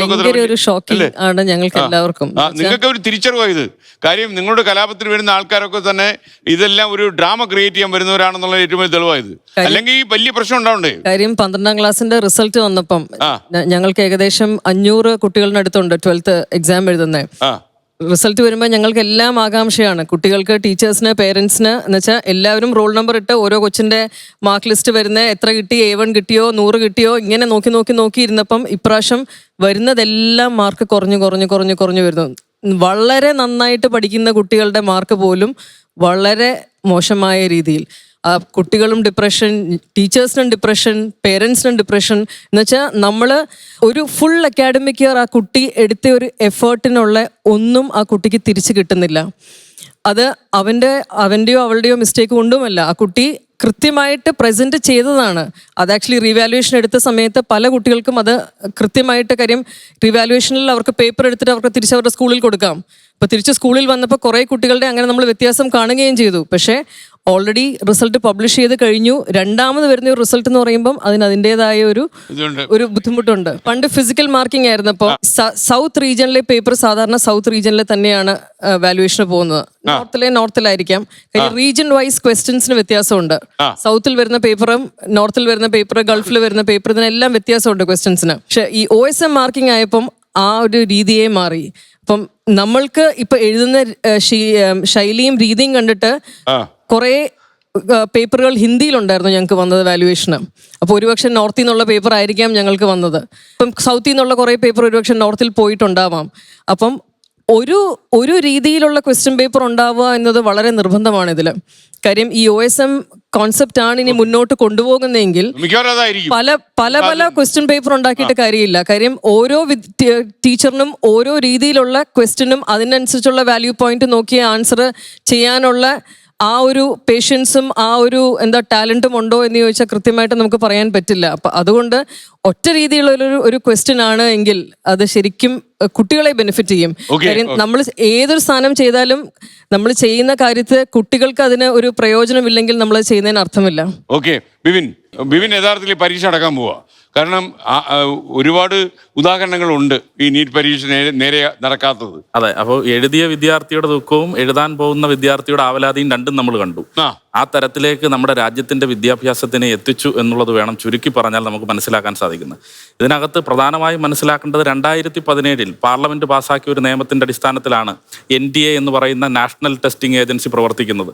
പക്ഷേ അങ്ങനെ ഒരു ഏജൻസിക്ക് 2019 മുതൽ രാജ്യത്തെ ഏറ്റവും കൂടുതൽ വിദ്യാർത്ഥികൾ എഴുതുന്ന പരീക്ഷ എഴുതുന്നതിന് വേണ്ടിയുള്ള നടത്തിപ്പ് അവകാശം കൊടുക്കുകയാണ്, അനുമതി കൊടുക്കുകയാണ് 2019 മുതൽ. 19 മുതൽ 26 വരെയുള്ള ഓരോ വർഷക്കാലയളവിൽ ഇവർ നടത്തിയിട്ടുള്ള എല്ലാ പരീക്ഷകളിലും നിരവധിയായ ക്രമക്കേടുകൾ, നിരവധിയായ പ്രശ്നങ്ങൾ, പ്രതിസന്ധികൾ, വിദ്യാർത്ഥികളുടെ മാനസിക സമ്മർദ്ദങ്ങളെല്ലാം ഉണ്ടായിട്ടുണ്ട്. ഇതുവരെ കേന്ദ്രം ഭരിക്കുന്ന ഭരണകൂടം ആ ഏജൻസിക്കെതിരെ ഒരു ചെറുവിരൽ പോലും അനക്കുന്നില്ല എന്ന് പറയുന്നത് ഈ രാജ്യത്തിലെ കോടതിയാണ് തെറി വിളിച്ചത്. അതെ അല്ലേ? ശരിക്കും അതെ അതെ കോടതി കണക്കെട്ട് ശാസിച്ചു ഈ നാഷണൽ ടെസ്റ്റിംഗ് ഏജൻസിയെ. അല്ലെ, അവര് പരാജയത്തിൽ നിന്ന് പഠിച്ചില്ല എന്നൊക്കെ കോടതി പറഞ്ഞു. അതെ, പക്ഷെ അത് പ്രതിപക്ഷം റേസ് ചെയ്യേണ്ട ഇഷ്യൂ ആണ്. കാരണം ഗവൺമെന്റിനെ കൺട്രോൾ ചെയ്യേണ്ട പ്രതിപക്ഷമാണ്. പ്രതിപക്ഷം ഒന്നും പറഞ്ഞില്ല. പ്രതിപക്ഷം കാര്യമായിട്ടൊന്നും പറഞ്ഞിട്ട് തോന്നുന്നു കേട്ടില്ല. പ്രതിപക്ഷം പറഞ്ഞോ? പ്രതിപക്ഷത്തിലെ ഇടതുപക്ഷം എന്ന് പറയുന്നത് ഈ രാജ്യത്തെ നീറ്റ് വിഷയവുമായി ബന്ധപ്പെട്ട് ഇടതുപക്ഷവും ഇടതുപക്ഷത്തിലെ വിദ്യാർത്ഥി പ്രസ്ഥാനങ്ങളും നിരവധിയായ പ്രതിഷേധങ്ങൾ ഇന്ത്യയിൽ എമ്പാടും നടത്തിയിട്ടുള്ളതാണ്. ഞങ്ങൾ ഈ വിഷയവുമായി ബന്ധപ്പെട്ട് അങ്ങനെ അഡ്രസ്സ് ചെയ്യേണ്ട തരത്തിൽ തന്നെ ഈ വിഷയത്തെ അഡ്രസ്സ് ചെയ്തു പോകുന്നവർ. എടുക്കാൻ പരാജയപ്പെട്ടാൽ കോക്രോച്ച് വരും. കോക്രോച്ച് വരുന്നോ വരുന്നില്ലയോ എന്നുള്ളത് രണ്ടാമത്തെ വിഷയമാണ്. പാറ്റ ഇറങ്ങാൻ കാര്യം എന്താ? പാറ്റ ഇറങ്ങിയത് അതുകൊണ്ട് തന്നെയാണെന്ന് എനിക്ക്. അതെ, അപ്പൊ ഞാനത് പറഞ്ഞു വന്നത് 19 മുതൽ 26 വരെ ഈ ഏജൻസി നടത്തിയ പരീക്ഷയിൽ എല്ലാ വർഷവും നിരവധിയായ ക്രമക്കേടുകൾ ഉണ്ടായിട്ടുണ്ട്. ക്വസ്റ്റ്യൻ പേപ്പർ ചോർച്ച ഇന്നും ഇന്നലെയും ഉണ്ടായിട്ടുള്ള സംഭവമല്ല. ക്വസ്റ്റ്യൻ പേപ്പർ ചോർച്ചയും അതോടൊപ്പം തന്നെ JEE പരീക്ഷയിൽ ആൾമാറാട്ടം വരെ നടന്നു. അങ്ങനെ നിരവധിയായ നമുക്ക് പറയുവാൻ പോലും കൊള്ളാത്ത, കൊല്ലത്ത് പരീക്ഷ നടത്തിയപ്പോൾ അടിവസ്ത്രം വരെ പരിശോധിക്കുന്നതായ ഒരു സാഹചര്യം പോലും ഉണ്ടായിട്ടുണ്ട് എന്നുള്ളത് നാം മനസ്സിലാക്കണം. അത്തരം ഗൗരവമേറിയ മാനസിക സമ്മർദ്ദങ്ങൾ വിദ്യാർത്ഥികളുടെ ഇടയിൽ സൃഷ്ടിച്ചുകൊണ്ട് സംഘടിപ്പിക്കപ്പെടുന്ന ഈ പരീക്ഷ റദ്ദ് ചെയ്യപ്പെടുക എന്ന് പറയുമ്പോൾ ആ വിദ്യാർത്ഥിയുടെ ഒരു മാനസികാവസ്ഥ എന്തായിരിക്കും? ഇതിനകത്ത് ഏറ്റവും പ്രധാനമായി നാം മനസ്സിലാക്കേണ്ടത് 1400 വിദ്യാർത്ഥികൾക്ക് പരീക്ഷയുടെ ക്വസ്റ്റ്യൻ പേപ്പർ താമസിച്ചു എന്ന കാരണത്താൽ ഗ്രേസ് മാർക്ക് കൊടുക്കുന്ന ഒരു സംവിധാനം ഈ നീറ്റ് പരീക്ഷയുടെ ചരിത്രത്തിൽ തന്നെ ആദ്യമാണ്. അതിൽ തന്നെ 67 പേർ മുഴുവൻ മാർക്കോടുകൂടി നീറ്റ് പരീക്ഷ പാസ്സാവുകയാണ്. അപ്പോൾ ഈ 67 പേർക്ക് മുഴുവൻ മാർക്കും കിട്ടിയത് ഇനി പഠിച്ചിട്ടാണ് എന്ന് പറഞ്ഞാൽ പോലും ഹരിയാനയിലെ ഒരു കേന്ദ്രത്തിൽ എഴുതിയ 6 പേർക്ക് മുഴുവൻ മാർക്ക് ലഭിക്കുകയാണ്. ഇതിന്റെ മാനദണ്ഡ പ്രകാരം, ഇതിന്റെ പ്രോസ്പെക്ട് പ്രകാരം പരിശോധിക്കപ്പെടുമ്പോൾ എങ്ങനെ നോക്കിയിട്ടും ഗണിതശാസ്ത്രപരമായി പരിശോധിച്ചിട്ട് പോലും ഇവർക്ക് കിട്ടിയ മാർക്ക് ഇവരുടെ സ്കോറുമായി ഒരു തരത്തിലും ഒത്തുപോകുന്നില്ല എന്നുള്ളത് ഏറ്റവും വലിയ വസ്തുതയാണ്. അതുമാത്രമല്ല, ഈ നീറ്റ് പരീക്ഷയിൽ പരീക്ഷയിൽ മാത്രമല്ല നെറ്റ് പരീക്ഷയിൽ ഇവിടെ സൂചിപ്പിച്ചു, നെറ്റ് പരീക്ഷയിൽ ഇതിലും വലിയ ക്രമക്കേടല്ലേ ഉണ്ടായത്. പരീക്ഷയ്ക്ക് 48 മണിക്കൂർ മുമ്പ് ചോദ്യപേപ്പർ ഡാർക്ക് വെബിലും സമൂഹ മാധ്യമത്തിലും 6 ലക്ഷം രൂപയ്ക്ക് വിൽപ്പനക്കിട്ടിരിക്കുകയാണ്. ഈ NDAയുടെ തന്നെ കണക്കുകൾ പ്രകാരം നെറ്റ് പരീക്ഷ എഴുതിയ വിദ്യാർത്ഥികൾ, ലക്ഷക്കണക്കിന് വിദ്യാർത്ഥികളാണ് നെറ്റ് പരീക്ഷ എഴുതിയത്. അതായത് 312 കേന്ദ്രങ്ങളിലായി, നഗരങ്ങളിലായി 1205 കേന്ദ്രങ്ങളിൽ നടത്തിയ പരീക്ഷയിൽ 11 ലക്ഷത്തോളം ആളുകൾ പങ്കെടുത്ത പരീക്ഷയാണ് റദ്ദ് ചെയ്യപ്പെടുന്നത്. അങ്ങനെ എത്രയെത്ര സാഹചര്യങ്ങളാണ് താങ്കൾ പറഞ്ഞത് പൂർണ്ണമായിട്ടും ശരിയാണ്. ആകെയുള്ള വിയോജിപ്പ് ഇത്രയേ ഉള്ളൂ. ഒന്ന്, എന്താ നെക്സ്റ്റ്, എന്താ സൊല്യൂഷൻ, അതിലേക്ക് വരാം. 2, ഇതിന് കറക്റ്റീവ് മെക്കാനിസം എന്ന് പറയുന്നത് കോടതിയാണോ? കോടതി പ്രതിപക്ഷത്തിൻ്റെ റോള് നിർവഹിക്കുന്ന വിചാരിക്കുന്നത് തെറ്റാണ്. അത് ഒരിക്കലും ഉണ്ടാകില്ല. പ്രതിപക്ഷത്തിൻ്റെ റോള് പ്രതിപക്ഷം തന്നെ ചെയ്യണം. അപ്പോൾ സുപ്രീം കോടതി ഒരുപാട് പൊളിറ്റിക്കലൈസ് ചെയ്യുന്നത് ഒരിക്കലും നല്ലതല്ല. ഒരു ഇൻസ്റ്റിറ്റ്യൂഷൻ, ഇപ്പോൾ കോടതി സുപ്രീം പവർ ആയിക്കഴിഞ്ഞാൽ it would lead to corruption ഉണ്ടായിക്കഴിഞ്ഞാൽ കോടതിയുടെ പവർ നഷ്ടപ്പെടും. ഞാൻ വിശദീകരിക്കാതെ പറയാം. അപ്പൊ കോടതിയിൽ നിന്ന് നിങ്ങൾ ഒരുപാടൊന്നും പ്രതീക്ഷിക്കരുത്. വിശദീകരിക്കാതെ പറയുകയാണെങ്കിൽ അത് അങ്ങോട്ട് വായിച്ചാൽ പ്രശ്നമാവും. വായിക്കുന്നില്ല. അതായത് ഇനി എന്തായാലും പരീക്ഷ നടക്കാൻ പോവാ. അങ്ങയുടെ എന്റെ ഒരു കാഴ്ചപ്പാടും എന്റെ നേരത്തെ ഒരു ആശങ്ക അറിയിച്ച ആളാ, അതുകൊണ്ട് വേറെ രണ്ടാമത്തെ ആശങ്ക ഇപ്പൊ അറിയിച്ചു. ഇപ്പൊ ഈ എക്സാമിനേഷന്റെ കാര്യത്തിൽ ഈ പറഞ്ഞ എല്ലാ പ്രിക്കോഷൻസും എടുക്കുക, അതേ ചെയ്യാൻ പറ്റുള്ളൂ. കാരണം ഇനി അത് എടുക്കുന്നുണ്ടാവും വെക്കും. അതിനകത്ത് മറ്റത് അത് ഒരു CBI അന്വേഷണം നടക്കുന്നുണ്ടെങ്കിൽ അതിന്റെ വശത്തിലും കൊണ്ടാകണം. പക്ഷേ CBSEയും അതുപോലുള്ള സംഘടന, ഗവൺമെന്റ് ഓഫ് ഇന്ത്യയും ഒക്കെ ഇത്തരം ഒരു നിർണായകമായ തീരുമാനം എടുക്കുന്നതിന് മുമ്പ് ഇതിന്റെ യഥാർത്ഥ സ്റ്റേക്ക് ഹോൾഡേഴ്സായ സ്കൂൾ മാനേജ്മെന്റിനെയും രക്ഷകർത്താക്കളെയും വിദ്യാർത്ഥി പ്രതിനിധികളെയും ഒക്കെ കൊണ്ടിരുന്നെങ്കിൽ ഇതൊക്കെ ഇത്രയധികം പരിഹാരം ഒരു ഇതുണ്ടാകുമായിരുന്നില്ല. അത് ചെയ്യണമെന്നാണ് ഈ കേരളത്തിൽ 1500 സ്കൂളുകൾക്ക് വേണ്ടി എനിക്ക് പറയാനുള്ളത്. നമ്മള് കുട്ടികളെ സംബന്ധിച്ചിടത്തോളം പരീക്ഷ എഴുതുന്ന ഒരു കുട്ടിക്ക് ഒന്ന് തലവേദന തന്നാൽ തന്നെ ആ കുട്ടിയുടെ പരീക്ഷയെ അത് ബാധിക്കാം. അപ്പൊ നമ്മൾ ഫുൾ പരീക്ഷയെ മാത്രം കോൺസെൻട്രേറ്റ് ചെയ്യുന്നത് ഒന്നാമത്തെ പ്രശ്നം. രണ്ടാമത്തെ പ്രശ്നം എന്ന് പറയുന്നത്, ഇപ്പോൾ വെറും 6000 കോടി രൂപയോളം മുടക്കിയാൽ മതി നമുക്ക് ഈ പറയുന്ന 30 ലക്ഷം കമ്പ്യൂട്ടറുകൾ ഇൻസ്റ്റാൾ ചെയ്യാൻ. അത്രമാത്രം മതി. ശരിക്കും പറഞ്ഞാൽ നമുക്ക് എഞ്ചിനീയറിംഗ് കോളേജുകളുണ്ട്, ആർട്സ് ആൻഡ് സയൻസ് കോളേജുകളുണ്ട്, സ്കൂളുകളുണ്ട്. ഇവിടെയൊക്കെ അതിനുള്ള സൗകര്യം ഇപ്പം തന്നെ ഉണ്ട്. ഇതിനെ പ്രോപ്പറായിട്ട് ഉപയോഗിക്കാൻ കഴിയണം. അതുപോലെ തന്നെ നമ്മൾ നീറ്റ് എക്സാമിനേഷൻ ഫോക്കസ് ചെയ്യുമ്പോഴത്തേക്കും വെറും അവർ പഠിച്ച സബ്ജക്റ്റിനെ അവർ പഠിച്ച സബ്ജക്റ്റിനെ സിലബസിന് വെളിയിലേക്ക് ഒന്നും ചോദിക്കാൻ പാടില്ല. അത് തന്നെ അവർ ബോർഡ് എക്സാമിനേഷന് ഒരു തവണ പഠിച്ചെഴുതി കഴിഞ്ഞു. വീണ്ടും അതിനെ എന്താണ് നമ്മൾ ഇവാലുവേറ്റ് ചെയ്യുന്നത്? അതിൻ്റെ ഗ്രേഡ് കൂട്ടുകയാണോ? അങ്ങനെ കൂട്ടുകയാണെങ്കിൽ അത് ഉൾക്കൊള്ളാൻ ഈ കുട്ടികൾ മെന്റലി പ്രിപ്പയർഡ് ആണോ? കോച്ചിങ് സെന്ററുകളിൽ പോകാത്തൊരു കുട്ടിക്ക് ഇത് എഴുതാൻ കഴിയുമോ? എത്ര കുട്ടികൾ കോച്ചിങ് ഇല്ലാതെ നമ്മുടെ രാജ്യത്ത് എൻട്രൻസ് പാസ്സാകുന്നുണ്ട് എന്നൊരു കണക്കിന് ലഭ്യമല്ല. അപ്പോൾ കോച്ചിങ്ങിന് പോയാൽ മാത്രമേ നമുക്കിത് പഠിച്ച് പാസ്സാകാൻ പറ്റൂ എന്നുള്ളൊരു തെറ്റായ സന്ദേശം നൽകുന്നുണ്ട്. അപ്പോൾ ഇതെല്ലാം അഡ്രസ്സ് ചെയ്യപ്പെടേണ്ട കാര്യങ്ങളാണ്. കുട്ടികളെ പരീക്ഷയിലൂടെ മാത്രമാണോ ഇവാലുവേറ്റ് ചെയ്യപ്പെടേണ്ടത്? അപ്പം അങ്ങനെയുള്ള ക്രിയാത്മകമായ നിർദ്ദേശങ്ങൾ ചർച്ച ചെയ്യപ്പെടണം. അതിന് നമ്മുടെ നാട്ടിലുള്ള രാഷ്ട്രീയ, സാമൂഹിക, അക്കാഡമിക് ആയിട്ടുള്ള മികവുറ്റ ആൾക്കാരെ ആയിട്ട് ചർച്ച ചെയ്യുക തന്നെ വേണം ഈ പ്രശ്നം. അങ്ങയുടെ ഒരു അറിവില് നമ്മുടെ ഈ നാഷണൽ ടെസ്റ്റിംഗ് ഏജൻസി NDA അവർ ഈ ക്വസ്റ്റ്യൻ എങ്ങനെയാ സെറ്റ് ചെയ്തിരുന്നത്? അവർ ഈ ക്വസ്റ്റ്യൻ ബാങ്ക് ഉണ്ടാക്കിയതാണോ? പലയിടങ്ങളിൽ നിന്ന് അവർക്ക് ഇൻഹൗസ് എക്സ്പേർട്സ് ഇല്ല. അവർ വെളിയിൽ നിന്നുള്ള ഹയർ ചെയ്യാനും അല്ല. കാരണം ഇതിനകത്ത് ചോർന്നത്, അതായത് 600 മാർക്കിന്റെ ചോദ്യവും ചോർന്നു, വാട്സാപ്പിൽ വന്നു. അപ്പൊ ഇങ്ങനെ രീതി ഇത്ര കൂടുതൽ, അതായത് 600 മാർക്കിന്റെ ചോദ്യങ്ങളും ചോർന്നു എന്ന് പറയുമ്പോൾ എന്ത് സയന്റിഫിക് സിസ്റ്റം അവർ ഫോളോ ചെയ്തിരുന്നത്? തീർച്ചയായിട്ടും വലിയ ലാബ്സ് ഉണ്ട്. തീർച്ചയായിട്ടും വളരെ വലിയ സീരിയസ് ലാബ്സ് ഉണ്ട്. ഞാൻ ഈ സീരിയസ് ലാബ്സ് അങ്ങ് കോടതി പോയപ്പോ അങ്ങയുടെ മനസ്സിൽ എന്തായിരുന്നു ഈ കാര്യത്തിൽ? ഞാൻ 2024 ജഡ്ജ്മെന്റ് എന്ന് പറയുന്നത് അന്ന് ആ എക്സാമിനേഷൻ കംപ്ലീറ്റ് ക്യാൻസൽ ചെയ്യേണ്ടായിരുന്നു. കോടതി പറഞ്ഞു വളരെ ലോക്കലൈസ് ആയിട്ടുള്ള ലീക്ക് മാത്രമേ ഉണ്ടായിട്ടുള്ളൂ. പിന്നെ നമുക്ക് അംഗീകരിക്കാൻ മാർഗമുള്ളൂ. അതെ, അതാ ഉണ്ടായത്. അപ്പൊ അതുകൊണ്ടാണ് ഞാൻ പറഞ്ഞത് കോടതി ഈ റിസൾട്ട് ഉണ്ടാകുന്ന ഞാൻ പറഞ്ഞു വെച്ച് കഴിഞ്ഞാല് തെറ്റിദ്ധരിക്കരുത്. ഗവൺമെന്റിനെതിരെ ഒരു സീരിയസ് ആയിട്ട് ഡിസിഷൻ ഒന്നും എടുക്കാൻ കോടതിക്ക് സാധിക്കത്തില്ല. അങ്ങനെ പറയുന്നത് ക്ഷമിക്കണം. അപ്പോൾ കോടതി പോയി കഴിഞ്ഞാൽ പല കാര്യങ്ങളും ഗവൺമെന്റിന്റെ ഒരു ഫെയിലിയർ ഉണ്ടെങ്കിൽ അതിനകത്ത് get A seal of approval from the court. അതാ സംഭവിക്കുക. വരികൾക്കിടയിൽ വായിക്കാം. അപ്പൊ 2024 വളരെ ലാർജ് സ്കെയിൽ ആയിട്ടുള്ള ലീക്ക് ഉണ്ടായിരുന്നു. അത് സത്യത്തിൽ അതിനൊന്നും നടന്നില്ല. അന്ന് കടുത്ത രീതിയിൽ എന്തെങ്കിലും ചെയ്തിരുന്ന ഒരു പക്ഷേ ഇത് ഇപ്പൊ സംഭവിക്കില്ല. അന്ന് നമ്മൾ ആവശ്യപ്പെടുന്ന കോടതി ഒരു അഡ്ജുഡിക്കേറ്റ് ചെയ്യുന്നതിന് പകരം investigate government send the ball back to the government, let us the government to decide. അങ്ങനെയാണ് ഗവൺമെന്റ് ഇമ്മീഡിയറ്റ് ആയിട്ട് എക്സാമിനേഷൻ ക്യാൻസൽ ചെയ്ത് റീടെസ്റ്റ് നടത്തിയതിനെ. യഥാർത്ഥത്തിൽ ഇപ്പൊ CBI എൻക്വയറി നടക്കുന്നു. കാരണം ഇതിനകത്ത് ഇപ്പൊ ഇപ്പോഴെങ്കിലും കുറ്റവാളികൾ ആരാണ്, അല്ലെങ്കിൽ ഈ നാഷണൽ ടെസ്റ്റിംഗ് ഏജൻസിയിൽ എന്തെങ്കിലും പ്രശ്നം ഉണ്ടായോ, അതുപോലെ ഈ ഫാക്കൽറ്റി തന്നെ ചോർത്തി കൊടുത്തു, നമ്മുടെ ഈ പ്രൊഫസറൊക്കെ കുൽക്കർണിയൊക്കെ ചോർത്തി കൊടുത്തില്ലേ, അതുപോലെയുള്ള സംഭവങ്ങൾ ആവർത്തിക്കാതിരിക്കാൻ കൃത്യമായിട്ട് കൃത്യം ഈ കുറ്റവാളികളെ പിടിച്ച് പൂജപ്പുര പോലുള്ള സെൻട്രൽ ജയിലുകളിൽ ഇടണം. ഓക്കെ, എന്താ അശ്വതി പ്രതീക്ഷിക്കുന്നത്? തീർച്ചയായിട്ടും ഇപ്പോ CBIയുടെ കയ്യിലാണ് ഇൻവെസ്റ്റിഗേഷൻ നിൽക്കുന്നത്.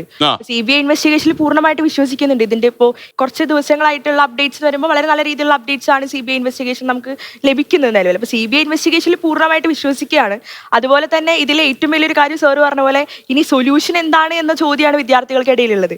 കാരണം ഇനിയും ഇത്തരത്തിലൊരു വിഷയം ആവർത്തിക്കാതിരിക്കാൻ 2024 നിന്ന് 2026 റിപ്പീറ്റ് ചെയ്യുമ്പോൾ ഇനിയും ഇത്തരത്തിലൊരു വിഷയം ഉണ്ടാവാതിരിക്കാൻ ഇനി എന്ത് രീതിയിലുള്ള ഇനി ഇതിന്റെ ട്രാൻസ്പെറൻസി കൂട്ടാൻ വേണ്ടിയിട്ട് ഇപ്പോ നേരത്തെ സാറും പറഞ്ഞ പോലെ കൃത്യമായിട്ട് എല്ലാവരുമായിട്ട് ചർച്ച നടത്തിക്കൊണ്ട് ഇതിനെങ്ങനെ ട്രാൻസ്പെറന്റ് ആയിട്ട് ഇനി മുന്നോട്ട് കൊണ്ടുപോകാൻ സാധിക്കും എന്നൊരു സൊല്യൂഷനാണ് നമുക്കിനി കണ്ടെത്താനുള്ളത്. ഓക്കെ, മോളെ ഞാൻ ഈ ഷോ അവസാനിപ്പിക്കുമ്പോൾ ഇനി പരീക്ഷ എഴുതാൻ പോകുന്ന മോളുടെ കൂടെ ഒരു 21 ലക്ഷത്തിലധികം ആൾക്കാരുണ്ട്, കുട്ടികളുണ്ട്.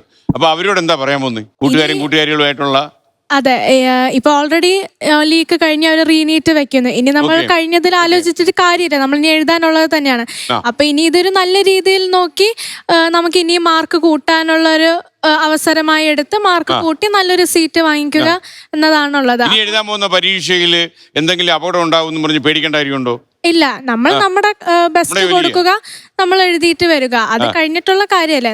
നമുക്കറിയാവുന്നത് എന്താന്ന് വെച്ചാൽ നല്ല രീതിയിൽ പഠിക്കുക, പോയി നല്ല രീതിയിൽ കാമായി എഴുതിയിട്ട് വരിക, അത്രേ ഉള്ളൂ. സർ, ഈ സുപ്രീം കോടതിയും സർക്കാരും സഹായിക്കില്ല എന്നുള്ളൊരു അവസ്ഥ വന്നു കഴിഞ്ഞാൽ കുട്ടികൾ കൂടുതൽ ബുദ്ധിമുട്ടിലേക്ക് പോവുകയാണ് ചെയ്യുക. അപ്പം സർക്കാർ എടുക്കുന്നത് എന്താണെന്നുള്ളത് വെയിറ്റ് ചെയ്യുന്നതിനപ്പുറത്ത് സുപ്രീം കോടതിയുടെ മുമ്പിൽ ഉണ്ടാവുമ്പം സുപ്രീം കോടതി ഇതിനു മുമ്പും പലതവണ കറക്റ്റീവ് മെഷേഴ്സ് എടുത്തിട്ടുണ്ട് പല സാഹചര്യങ്ങളിലും. പക്ഷെ 24 ഡിസിഷനിൽ പ്രശ്നം ഉണ്ടാകണമെന്നുള്ളതാണ് 26 ഇങ്ങനെ ഒരു വിധി വന്ന്. അപ്പം പലപ്പോഴും സുപ്രീം കോടതി മുമ്പ് എടുത്തിട്ടുള്ള പോലെ എല്ലാ സംസ്ഥാനങ്ങളിലേക്കും ഇതിനെക്കുറിച്ച് എന്താണ് അഭിപ്രായം എന്ന് ചോദിച്ചു കഴിഞ്ഞാൽ ഡെമോക്രാറ്റിക് ആയിട്ട് അതാത് സംസ്ഥാനങ്ങളുടെ അഭിപ്രായം സുപ്രീം കോടതിയിൽ എത്തിച്ചാൽ അത് ബോത്ത് പാർലമെന്റിനും സുപ്രീം കോടതിനും ഹെൽപ്ഫുൾ ആവുന്ന രീതിയിൽ അങ്ങനെ മുമ്പ് സുപ്രീം കോടതി പലപ്പോഴും ചെയ്തിട്ടുണ്ട്. DK ബസു ഒരുപാട് ഇഷ്യൂ ഓഫ് ഗവർണൻസ് അതാണ് കോടതിക്ക് ചെയ്യാവുന്ന കാര്യമല്ല. അത് പ്രതിപക്ഷത്തിന് വലിയ റോളുണ്ട്, പത്രത്തിന് റോളുണ്ട്. സർ, സുപ്രീം കോടതി DK ബസുവിൽ അഭിപ്രായങ്ങൾ എടുത്തിട്ടാണ് കൊണ്ടുവന്നത്. വൈശാഖയിൽ എടുത്തിട്ടുണ്ട്.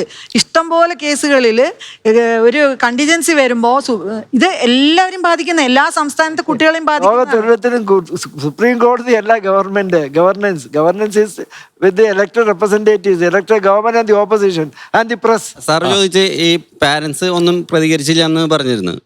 അത് പ്രതികരിക്കാനുള്ള മാർഗം ഒന്നും ഇല്ലാത്തതുകൊണ്ടാണ് ഇപ്പൊ പാരന്റ്സ് പ്രതികരിക്കാത്തത്. അപ്പൊ അതിനെന്താണ് ഓപ്ഷൻ വരുന്നത്? ഒരുപാട് ഇപ്പോഴാണ് ഓപ്പൺ ഒരുപാട് പ്ലാറ്റ്ഫോം ഉള്ളത്. ഇപ്പൊ നിങ്ങൾ എല്ലാവരും ബ്രോഡ്കാസ്റ്റേഴ്സ്, അപ്പം നമുക്ക് ഒന്നിച്ച് കൈകോർക്കാം. അതിനുള്ള സംവിധാനം ഇല്ലാത്തതാണ് പറഞ്ഞത്. അല്ല, ഞാൻ പറഞ്ഞത് സോഷ്യൽ മീഡിയ പലതുള്ളി പെരുവെള്ളം. ഇപ്പൊ ഈ നമ്മുടെ ഈ പാറ്റാ വിപ്ലവം എത്ര കോടി ആൾക്കാർ എങ്ങനെ ഉണ്ടായില്ലേ, 2 കോടി ആൾക്കാർ വന്നില്ലേ രംഗത്ത്. അപ്പൊ പറയാം മാം, എന്തോ പറയാൻ വന്നു? സാറേ, നമ്മളിപ്പം കുട്ടികളുടെ പ്രശ്നങ്ങളെ പറ്റി സംസാരിച്ചു, പേരൻസിന്റെ ഡിപ്രഷൻ സംസാരിച്ചു. 2024 ഇങ്ങനെ പ്രശ്നങ്ങൾ ഉണ്ടായി. 26 സാർ ഇതിനെ പറ്റി നമ്മളെല്ലാവരും കൂടി ഇരുന്ന് ഇതിനെ പറ്റി ആലോചിക്കുന്നു. പക്ഷെ ഇതേപോലെ കുൽക്കർണിമാര് ഇനി വീണ്ടും ഉണ്ടായിക്കൊണ്ടിരിക്കും എന്നുള്ളത് തന്നെ. കാരണം അവരകത്തിട്ടാൽ ഇനി വീണ്ടും കുൽക്കർണികൾ ഉണ്ടായിരിക്കും. നമ്മുടെ ഭരണ സംവിധാനങ്ങളൊന്നും അത്ര ഇതായിട്ട് ശിക്ഷ കൊടുക്കുന്നില്ല. അതാണ് പ്രശ്നം. അപ്പൊ അതിനൊരു പരിഹാരം ഉണ്ടാകും എന്നാ എനിക്ക് തോന്നുന്നത്. കാര്യം എന്താ പറയുക, ഇപ്പൊ ഈ ഒരു ഫിയർ ഓഫ് പണിഷ്മെന്റ് ഉണ്ടല്ലോ ആളുകൾക്ക്. ഇപ്പൊ ഇങ്ങനെയൊക്കെ ഉണ്ടാകും. നമ്മളിപ്പോ 10 പേരെ പിടിച്ച് പണിഷ് ചെയ്ത 1000 പേര് നേരെ അടക്കുന്നൊരു വിശ്വാസം. നമ്മുടെ രാജ്യത്താണ് ഇത്രയും കൂടുതൽ ഇങ്ങനെയുള്ള പണിഷ്മെന്റ് കുറവ് വരുന്നത്. അപകടം പിടിച്ച രാജ്യങ്ങൾ ലോകത്തുണ്ട്, അതൊന്നും പേടിക്കണ്ട. ഓക്കെ, അപ്പൊ എന്തായാലും ജൂൺ 21 നീറ്റ് പരീക്ഷ വീണ്ടും നടത്തുന്നു. ഈ പരീക്ഷ നടത്തുന്നത് കുട്ടികളൊക്കെ പോയി എഴുതട്ടെ. തീർച്ചയായിട്ടും ആത്മവിശ്വാസത്തോടെ തന്നെ കുട്ടികൾ പരീക്ഷ എഴുതണം. ഒന്നും സംഭവിക്കില്ല എന്നുള്ള ധാരണയും പരീക്ഷകളിലേക്ക് കടക്കുമ്പോൾ നിങ്ങൾക്ക് ഉണ്ടാവുകയും വേണം. എന്നാൽ സംഭവിച്ച അപജയത്തിന് എന്താണ് പരിഹാരം? ഇത്ര ലക്ഷം കുട്ടികളുടെ പരീക്ഷകൾ ക്യാൻസൽ ചെയ്യേണ്ടി വരുന്ന ഒരു സാഹചര്യം ഉണ്ടാകാതിരിക്കാൻ കേന്ദ്ര സർക്കാരിന് എന്ത് ചെയ്യാൻ കഴിയും? തീർച്ചയായിട്ടും സർക്കാരുകൾ ആലോചിക്കേണ്ട കാര്യം തന്നെയാണ്. ആലോചിക്കുമെന്ന പ്രതീക്ഷയോടെ നമ്മൾ ഈ ചർച്ച ഇവിടെ അവസാനിക്കുന്നു. മറ്റൊരു വിഷയവുമായി ഇനി നാളെ രാത്രി 8:15. Good bye.